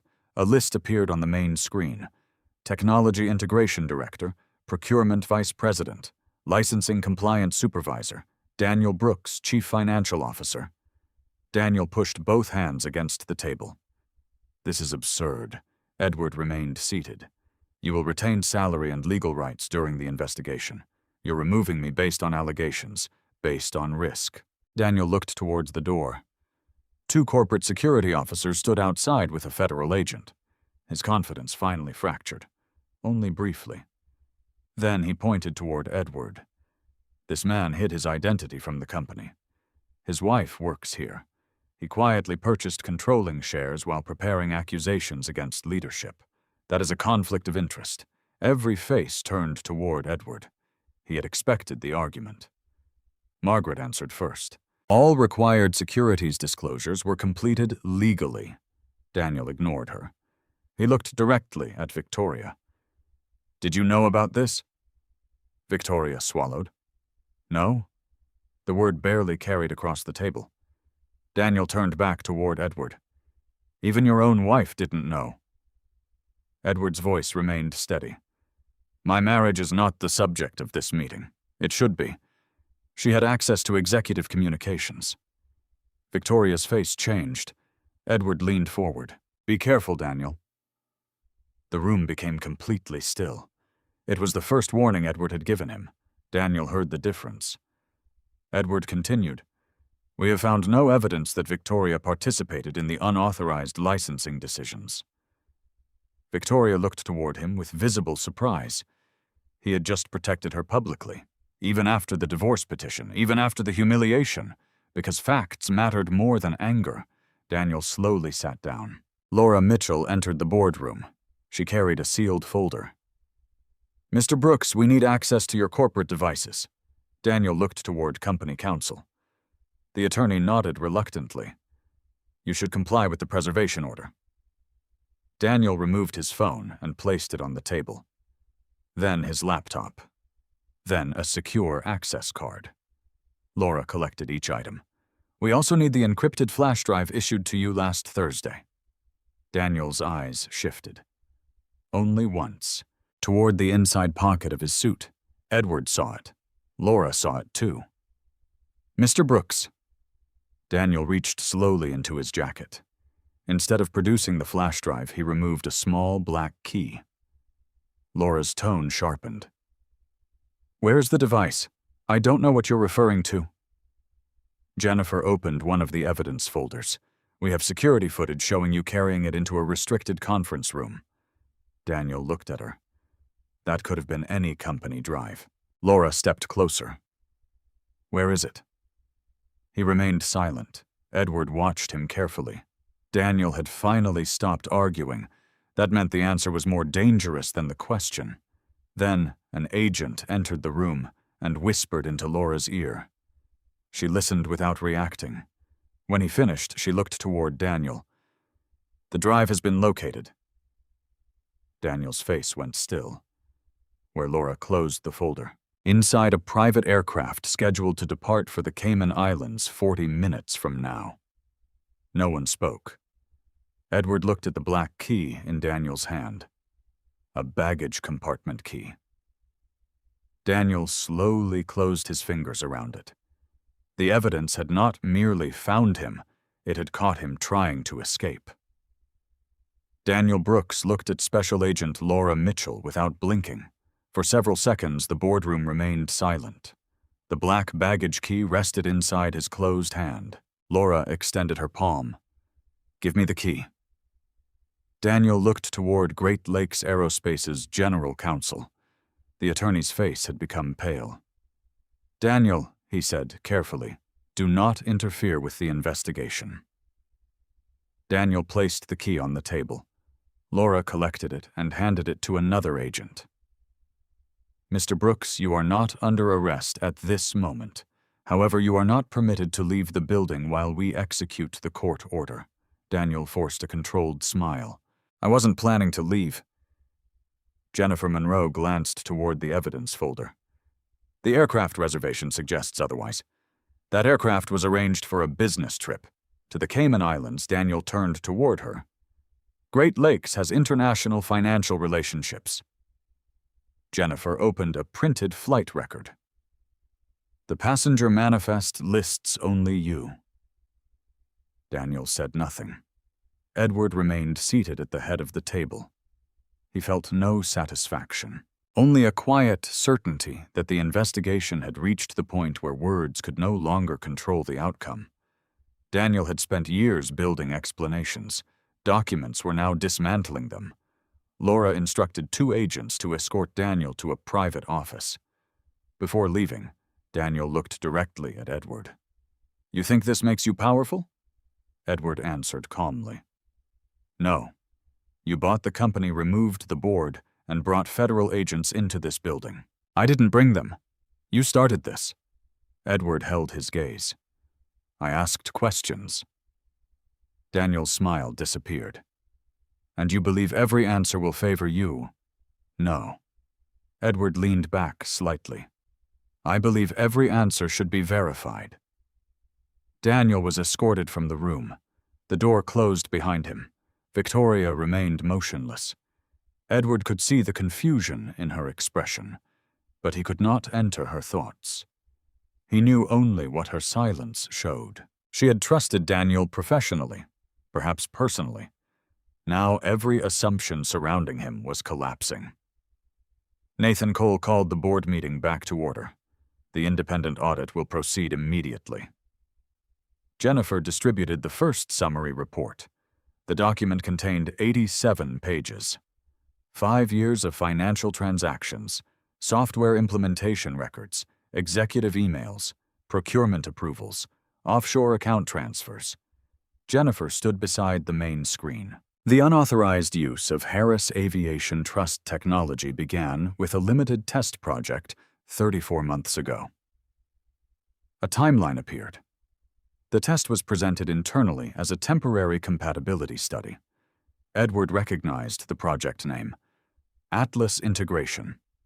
He had created the original maintenance routing architecture long before Great Lakes adopted a modified version. Jennifer continued. After the test produced significant cost reductions, The system was expanded without obtaining a valid license. Richard Sullivan looked toward the screen. How significant, approximately $42 million in reduced operating costs during the first year. Richard removed his glasses. And no licensing payment was made, not to the rightful owner. Another chart appeared. Payments totaling $11 million had been sent to consulting firms. Those firms transferred funds to Horizon Technical Advisors. From there, the money moved through offshore accounts. Jennifer highlighted one final destination, a private investment account controlled by Daniel Brooks. Melissa Carter covered her mouth. Richard stared at the numbers. How much did he receive? We have confirmed $17.6 million. That's more than the original consulting payments. Jennifer nodded. Additional funds came from procurement rebates, stock transactions, and payments connected to software vendors. Nathan asked insider trading. We believe so. The screen changed again. Several Great Lakes stock purchases had occurred days before major software announcements. The accounts did not carry Daniel's name. They belonged to family trusts, foreign companies, and investment partnerships. But the trading instructions came from devices connected to him. Victoria finally spoke. You're saying he knew the company's announcements would increase the stock price? Jennifer looked toward her. Yes. And he purchased shares through other accounts before the announcements? Yes. Victoria lowered her eyes. Edward noticed her fingers tightening around the edge of the table. He remembered the nights she had returned home late, the investor presentations, the calls she had taken privately. She might not have known the source of the company's growth, but Daniel had placed her close enough to the announcements to use her work as part of his strategy. Edward asked Jennifer one question. Was Victoria's department used? Jennifer nodded. Corporate communications prepared market announcements based on financial projections supplied by Daniel's office. Did she receive false information? In several cases, yes. Victoria looked up sharply. Jennifer opened another file. Daniel's team changed revenue estimates before sending them to corporate communications. Those estimates increased investor expectations and temporarily raised the stock price. Richard's expression hardened. That could expose the company to securities fraud claims. It already has. Nobody spoke for several seconds. Edward looked toward Nathan. What protects the employees and shareholders? Now Nathan answered immediately. Full disclosure cooperation with regulators, corrected financial statements, and independent management. Begin all four. Richard looked toward Edward. The market will punish us. For a while. We could lose billions. We may. Richard leaned forward. You say that very calmly. Edward looked around the table. Because hiding the truth will cost more. The audit continued through the afternoon. Every new document tightened the case. An engineering supervisor had warned Daniel that the Atlas system resembled patented Harris Aviation technology. Daniel ordered him to stop using the trust's name in internal emails. A compliance manager requested proof of authorization. Her access was removed. A procurement officer questioned Horizon Technical Advisors. He was transferred to another division. The pattern did not depend on one mistake. It depended on repeated decisions. Jennifer then opened the recovered email archive. One message had been sent by Daniel to the Technology Integration Director 18 months earlier. Do not request a new Harris license. The legacy authorization remains sufficient for internal deployment. Another message followed 3 months later. Separate the architecture into modules. No single review should display the complete source structure. Edward read the sentence twice. Daniel understood exactly what he was doing. He had deliberately divided Edward's technology, so auditors would not recognize the complete design. Theft hidden through fragmentation. Nathan looked toward Jennifer. Can the original system be technically matched to the Great Lakes software? Yes. How certain? 99.7% across protected structural elements. Margaret Collins opened another binder.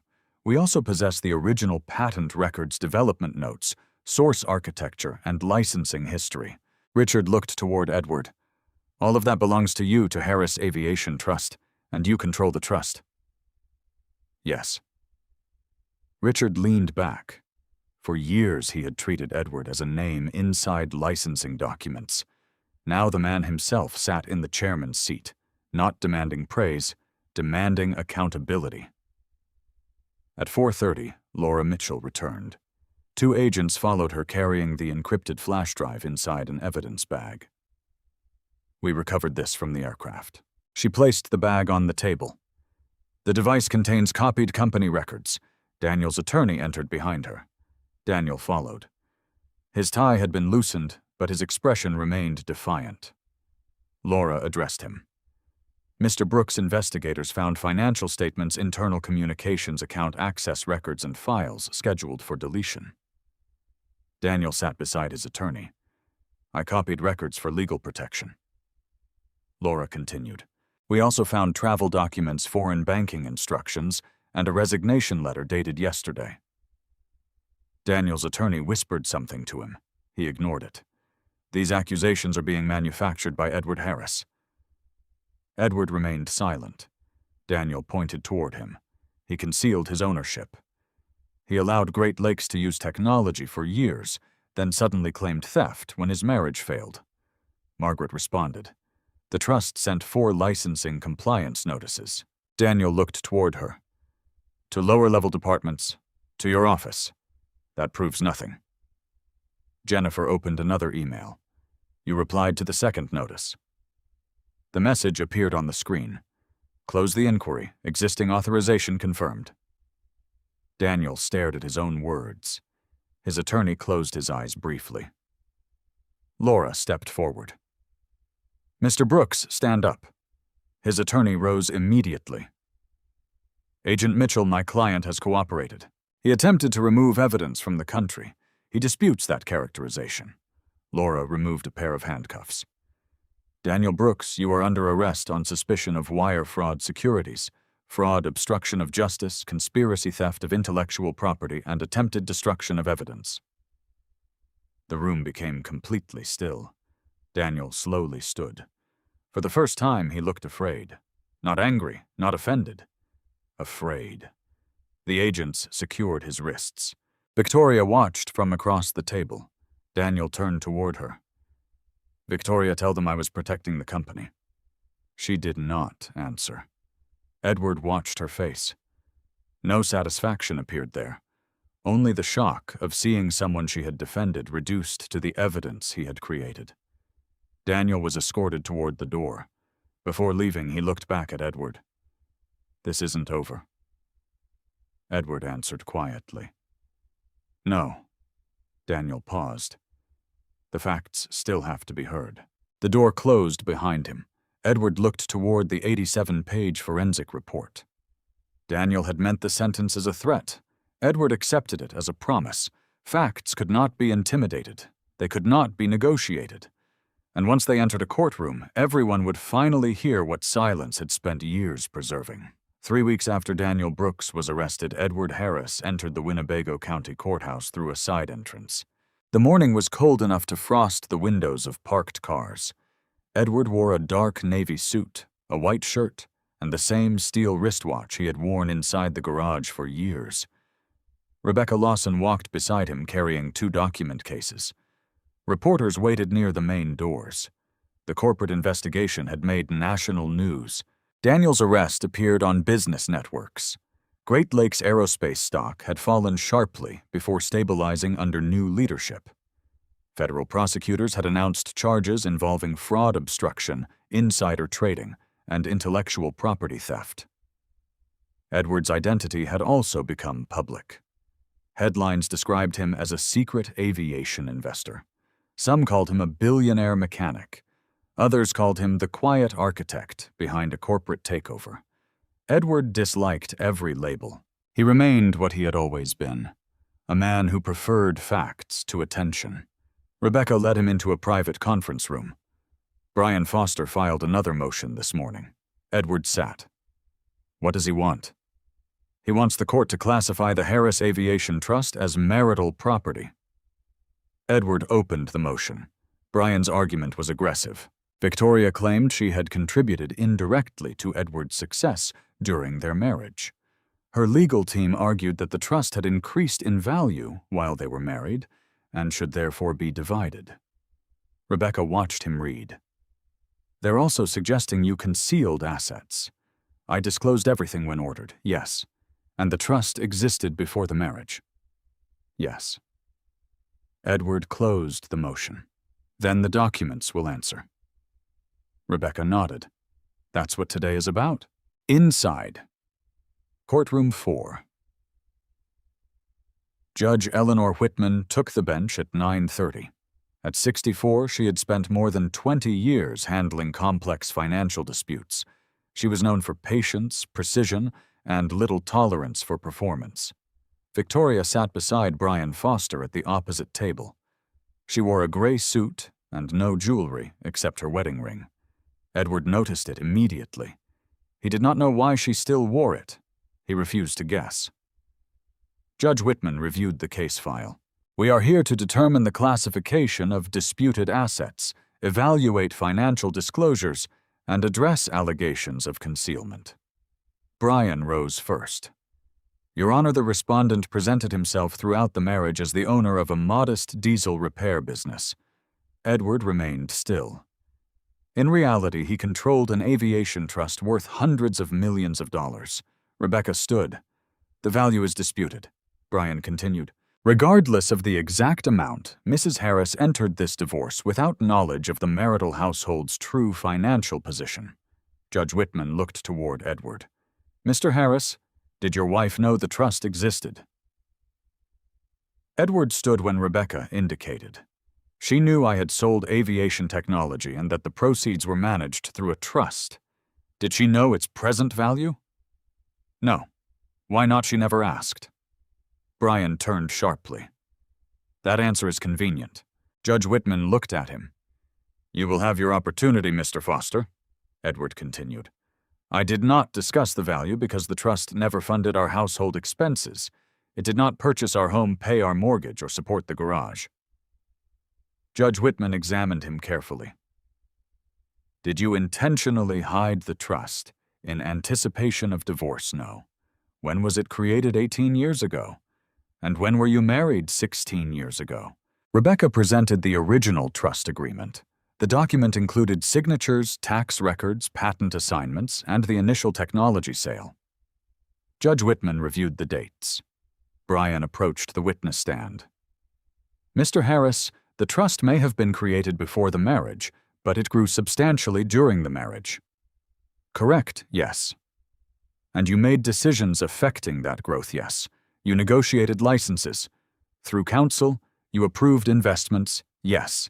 You acquired companies? Yes. Brian faced the judge.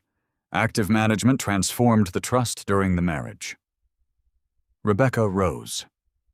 The trust agreement defines Mr. Harris as managing trustee, but all appreciation remained inside a separate legal entity. No marital income was contributed. Brian returned his attention to Edward. Did your wife support your career? Edward looked toward Victoria for a moment.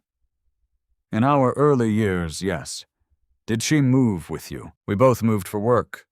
Did she manage your household while you built the trust Brian's expression tightened. You deny that she contributed to your success. I deny that she contributed to the trust's assets. The distinction settled across the courtroom. Brian lifted another folder. Let's discuss secrecy. He displayed photographs of Edward boarding private aircraft and meeting institutional investors. These trips occurred before full financial disclosure. Yes, you were purchasing control of Great Lakes Aerospace while divorce proceedings were active. Yes, and you did not tell Mrs. Harris. No? Brian approached closer. Why? Because the acquisition was conducted by Harris Aviation Holdings, which you control. Yes. So again, you hid information. Edward's voice remained even. I followed every disclosure deadline ordered by the court. Brian raised his voice.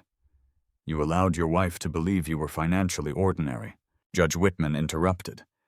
Mr. Foster wealth is not automatically marital property because one spouse misunderstood it. Brian paused. Understood, Your Honor. Rebecca called Margaret Collins next.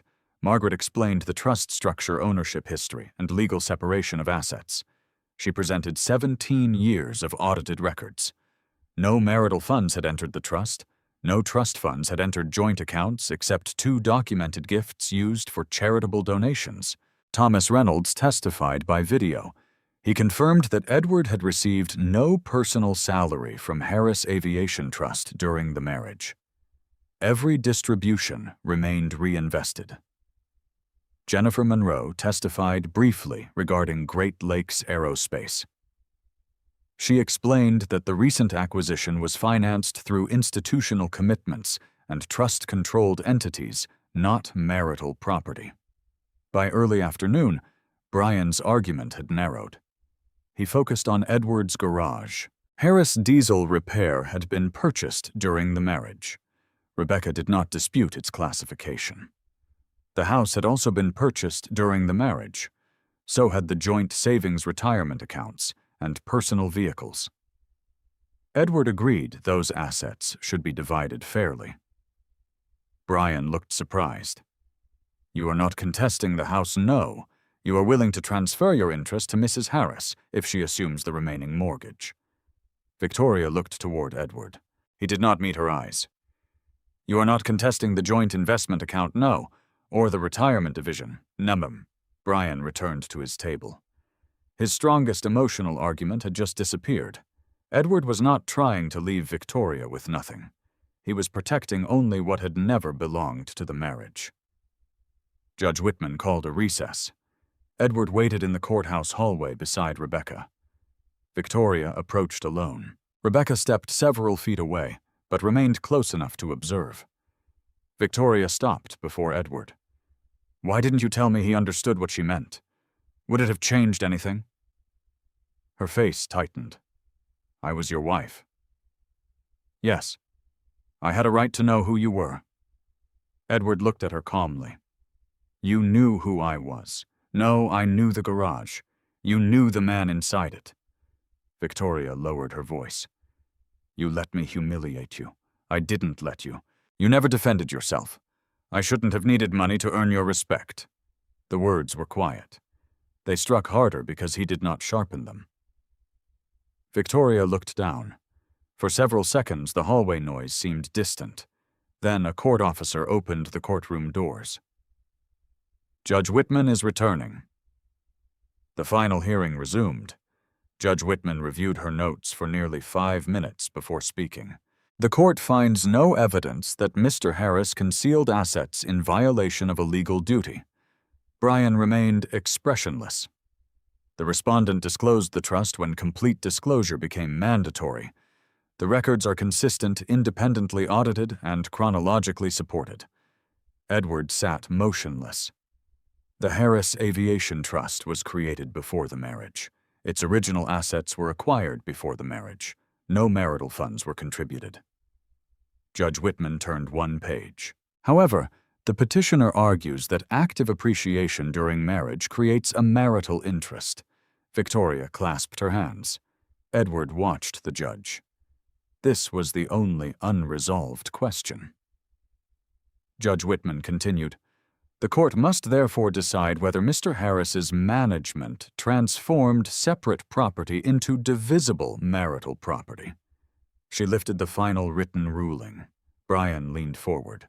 Rebecca stopped writing. Edward heard the courthouse clock strike 3 beyond the courtroom wall. Then Judge Whitman looked directly at him. The court's ruling is as follows. Judge Eleanor Whitman lowered her eyes to the written ruling. The court finds that the Harris Aviation Trust remains the separate property of Edward Harris. Judge Whitman continued. The trust was created before the marriage. Its initial assets were acquired before the marriage. The evidence shows no contribution of marital funds, no commingling, and no transfer of ownership into the marital estate. The petitioner's argument regarding active appreciation is not without legal merit, the judge said. However, the record demonstrates that professional advisors, independent managers, licensing counsel, and institutional partners performed the majority of daily operations. She turned another page. Mr. Harris exercised strategic authority, but the trust's growth cannot be classified as marital income merely because he approved decisions in his role as trustee. Brian rose. Your Honor, may I request clarification regarding the Great Lakes acquisition? The acquisition was completed through trust-controlled entities and outside institutional financing. It is therefore separate. Brian sat slowly. Judge Whitman addressed the remaining assets. The marital home would transfer to Victoria if she refinanced the mortgage within 90 days. Joint savings would be divided equally. Retirement accounts would be divided under standard orders. Victoria would retain her personal vehicle. Edward would retain Harris Diesel Repair, subject to a balancing payment based on its independently appraised value. Neither party would receive permanent maintenance. Judge Whitman closed the file. I encourage both parties to remember that this court divides property. It cannot repair respect, restore trust, or rewrite choices. Her gaze moved from Victoria to Edward. Those matters belong elsewhere. The gavel struck once. Court adjourned. Rebecca followed Edward into the parking area. You won. Edward looked toward the gray sky. The documents won. His phone rang. Margaret Collins. Edward answered. We have a development, she said, with Daniel with Victoria. Edward stopped walking. What happened? The independent audit found an email chain involving her department. Did she know about the fraud, not the theft? Margaret paused. He had spent years believing patience could preserve what mattered. Now he understood patience had another purpose. It gave truth enough time to separate honest mistakes from deliberate choices. That distinction had saved Victoria once. It might not save her again. The difference mattered now, but she knew some investor statements were misleading. Edward's hand tightened around the phone. How much did she know enough to raise questions? Margaret continued. Jennifer wants to meet this afternoon. Edward looked back toward the courthouse. Victoria had not yet emerged. I'll be there. The meeting took place at Great Lakes headquarters. Jennifer Monroe waited in the chairman's office with Margaret and Nathan Cole. Jennifer opened the folder. These emails were recovered from Daniel's archived server. The first message had been sent 8 months earlier. Daniel asked Victoria to revise a public statement describing projected software revenue. The original draft called the figures preliminary. Daniel instructed her to remove that word.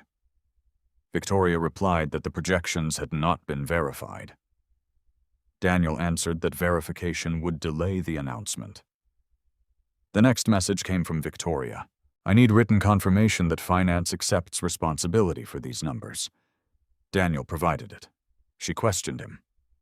Yes, Jennifer said, and obtained confirmation, yes. Then what is the problem? Jennifer turned the page. 2 months later, another announcement used similar figures. Victoria did not request verification. 3 more followed. Each statement raised the company's stock price using projections Daniel's office had manipulated. Margaret spoke quietly. She may argue that she trusted finance. That would be reasonable once Edward said. Jennifer nodded. The concern is the pattern. The final email was shorter. Melissa Carter had warned Victoria that the numbers did not match internal sales reports. Victoria replied, Daniel says the board approved them. Publish on schedule. Edward stared at the sentence.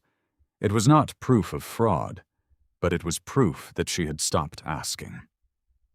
Nathan folded his hands. The audit committee must decide whether to place her on administrative leave. Edward looked toward the window. Below, employees crossed the courtyard. What does policy require? He asked. Nathan answered. Temporary leave during review, then follow policy. Jennifer offered to exclude him from the final decision. Edward refused. Avoiding responsibility to protect appearances is still avoiding responsibility. He looked at Nathan. I will vote. The audit committee met at 4. Victoria entered wearing the same gray suit from court. Nathan explained the review. Victoria listened without interruption. When he finished, she looked toward Edward. You believe I helped Daniel? Edward answered carefully. I believe the emails require investigation. I challenged the first numbers. You did? Finance accepted responsibility. Yes. Then why am I here? Because later warnings were ignored. Victoria turned back to Edward. You know how corporations work. Communications receives approved figures. We publish them. Edward's voice remained calm. Leadership is not permission to stop thinking. Victoria looked down at the printed emails. Edward saw recognition replace anger. Nathan called for the vote. The committee approved temporary leave, and Edward voted with the majority. Victoria removed her employee badge and placed it on the table. She stood. At the door, she turned toward Edward. You protected me when Daniel accused me. I stated the evidence, and now I'm doing the same. Victoria left without another word. That evening, Edward returned to Rockford. His old Ford waited behind the garage. Rust still marked the wheel wells, and the driver's door remained dented. Edward changed into work clothes and opened the hood of a customer's truck. The fuel system needed rebuilding, so he arranged the tools in order. Remove the damaged parts. Clean what could be saved. Replace what could not. Test everything before trusting it again. His phone vibrated on the workbench. A message from Victoria. I understand now why you never defended yourself with money. Edward read it twice. Then another message appeared. But there is something about Daniel you still don't know. Edward placed the wrench down. A third message followed. And it concerns the night of the gala. Edward read Victoria's message again. And it concerns the night of the gala. He stood inside Harris Diesel Repair as rain tapped the metal roof. He typed one response. Come to the garage. Victoria arrived 20 minutes later, wearing a dark coat and carrying a sealed envelope. Edward remained beside the workbench. What happened that night? Victoria placed the envelope between them. After you left the hotel entrance, Daniel followed me inside. Edward waited. He asked why you had come. What did you say? That you were my husband. He already knew your name. Edward looked at the envelope. How he showed me a photograph on his phone. What photograph? A scanned licensing document. It listed Edward James Harris as managing trustee of Harris Aviation Trust. Victoria lowered her eyes. I told him it had to be someone else. Why? Because I thought you owned a repair shop. I did. You know what I mean. The answer still hurt. Victoria pushed the envelope toward him. Daniel said the trust was an old shell company. He told me the name probably belonged to your father or another relative. My father's name was Samuel. I know. Did you tell him that? No. Why not? Victoria looked toward the floor. I didn't want the conversation to continue. Edward opened the envelope. Inside was a printed email chain. The first message had been sent by Daniel at 11:46 p.m., less than an hour after the gala ended. Run a private background review on Edward Harris. Do not use company compliance channels. Edward read the next message. A security contractor replied the following morning.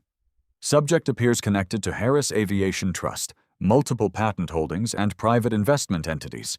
Full profile restricted behind sealed corporate registrations. Daniel answered 12 minutes later. Stop the review, delete the request. Edward looked up. Where did you get this? Melissa found it in an archived communications folder. Why wasn't it included in Jennifer's review? It was stored under my employee account. Your account, Victoria nodded. Daniel used my credentials to send the request. Could he access them? After the gala, he asked me to open an investor presentation on his laptop. I logged into the corporate network. and left the session active. Yes. Edward examined the timestamps. Melissa confirmed the device. She checked the access records before giving this to me. The request came from Daniel's laptop. Why would he use your account to make it look like I investigated you? If Daniel discovered the trust later, he could claim Victoria had initiated the inquiry and use their marriage as a believable conflict. Daniel had prepared a scapegoat. Edward asked, "Did Melissa report this? She sent a copy to Jennifer this afternoon." "Good." Victoria watched him. "That's all you have to say. What should I say that Daniel tried to use me against you?" Edward placed the papers on the bench. "He used everyone around him. But I helped him. You gave him access carelessly. I defended his numbers. Yes. I laughed when people mocked your truck. Yes. He would not soften facts." Victoria removed her wedding ring and placed it beside the envelope. "I kept telling myself the truck represented everything you refused to become." Edward looked at the ring.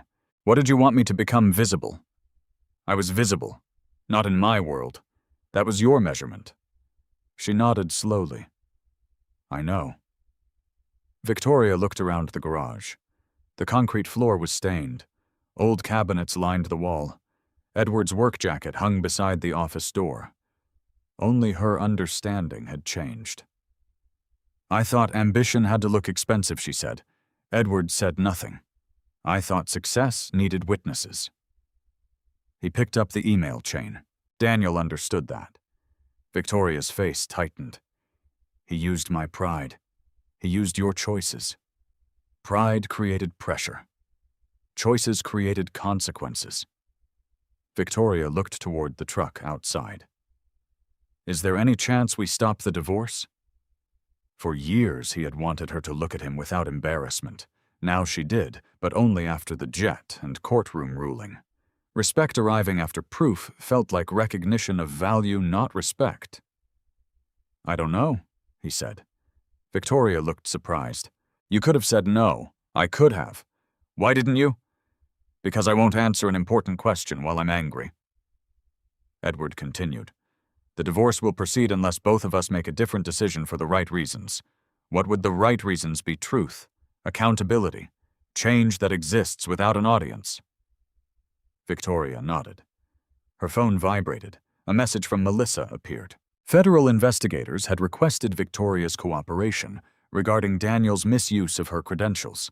Edward saw only the notification preview. "You should answer." Victoria picked up the ring but did not put it on. At the door, she stopped. "Edward." "Yes, I'm sorry I judged you by that truck." Edward looked through the rain at the rusted Ford. "The truck never needed your approval." Victoria absorbed the words. Then she left. The next morning, Jennifer called Edward. "The email chain is authentic." "Will it help Victoria? It proves Daniel tried to frame her, and her misleading announcements." "Those remain separate. Evidence could clear one accusation without erasing another." Jennifer continued. "There's more. What the background contractor recovered part of the deleted profile." Edward waited. "Daniel learned about your patents the morning after the gala." "That fits." "No. The report shows he had searched your name before." "When? 3 years earlier." Edward's hand tightened around the phone. "That was before Great Lakes began using the stolen technology." Jennifer's voice became quieter. The discovery changed the shape of the case. What had looked like opportunistic theft now appeared planned from the beginning. Daniel had identified Edward, studied the trust, and then built the scheme around technology he already knew was protected. The gala had only confirmed Edward's face. Daniel didn't discover you after the theft. Edward looked toward the open garage bay. He chose me before it. Jennifer sent the recovered background report through an encrypted portal before noon. Edward opened it inside the small office behind Harris Diesel Repair.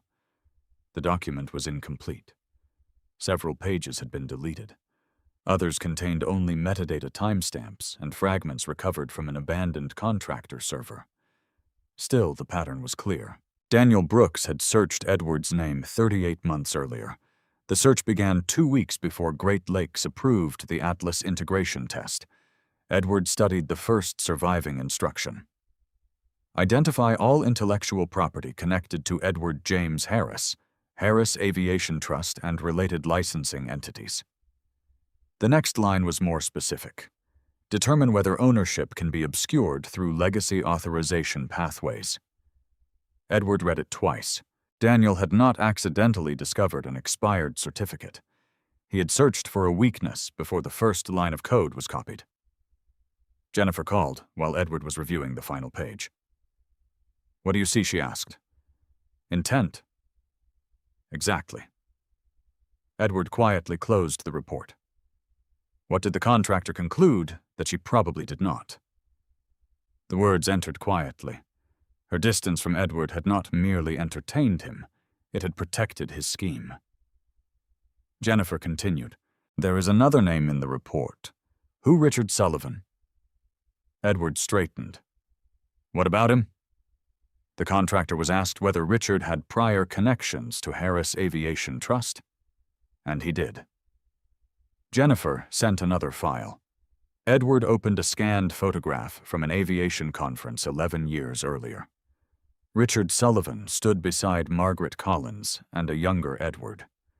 The three men had attended a patent licensing panel in St. Louis. Edward remembered the conference. Richard had asked detailed questions about predictive maintenance technology.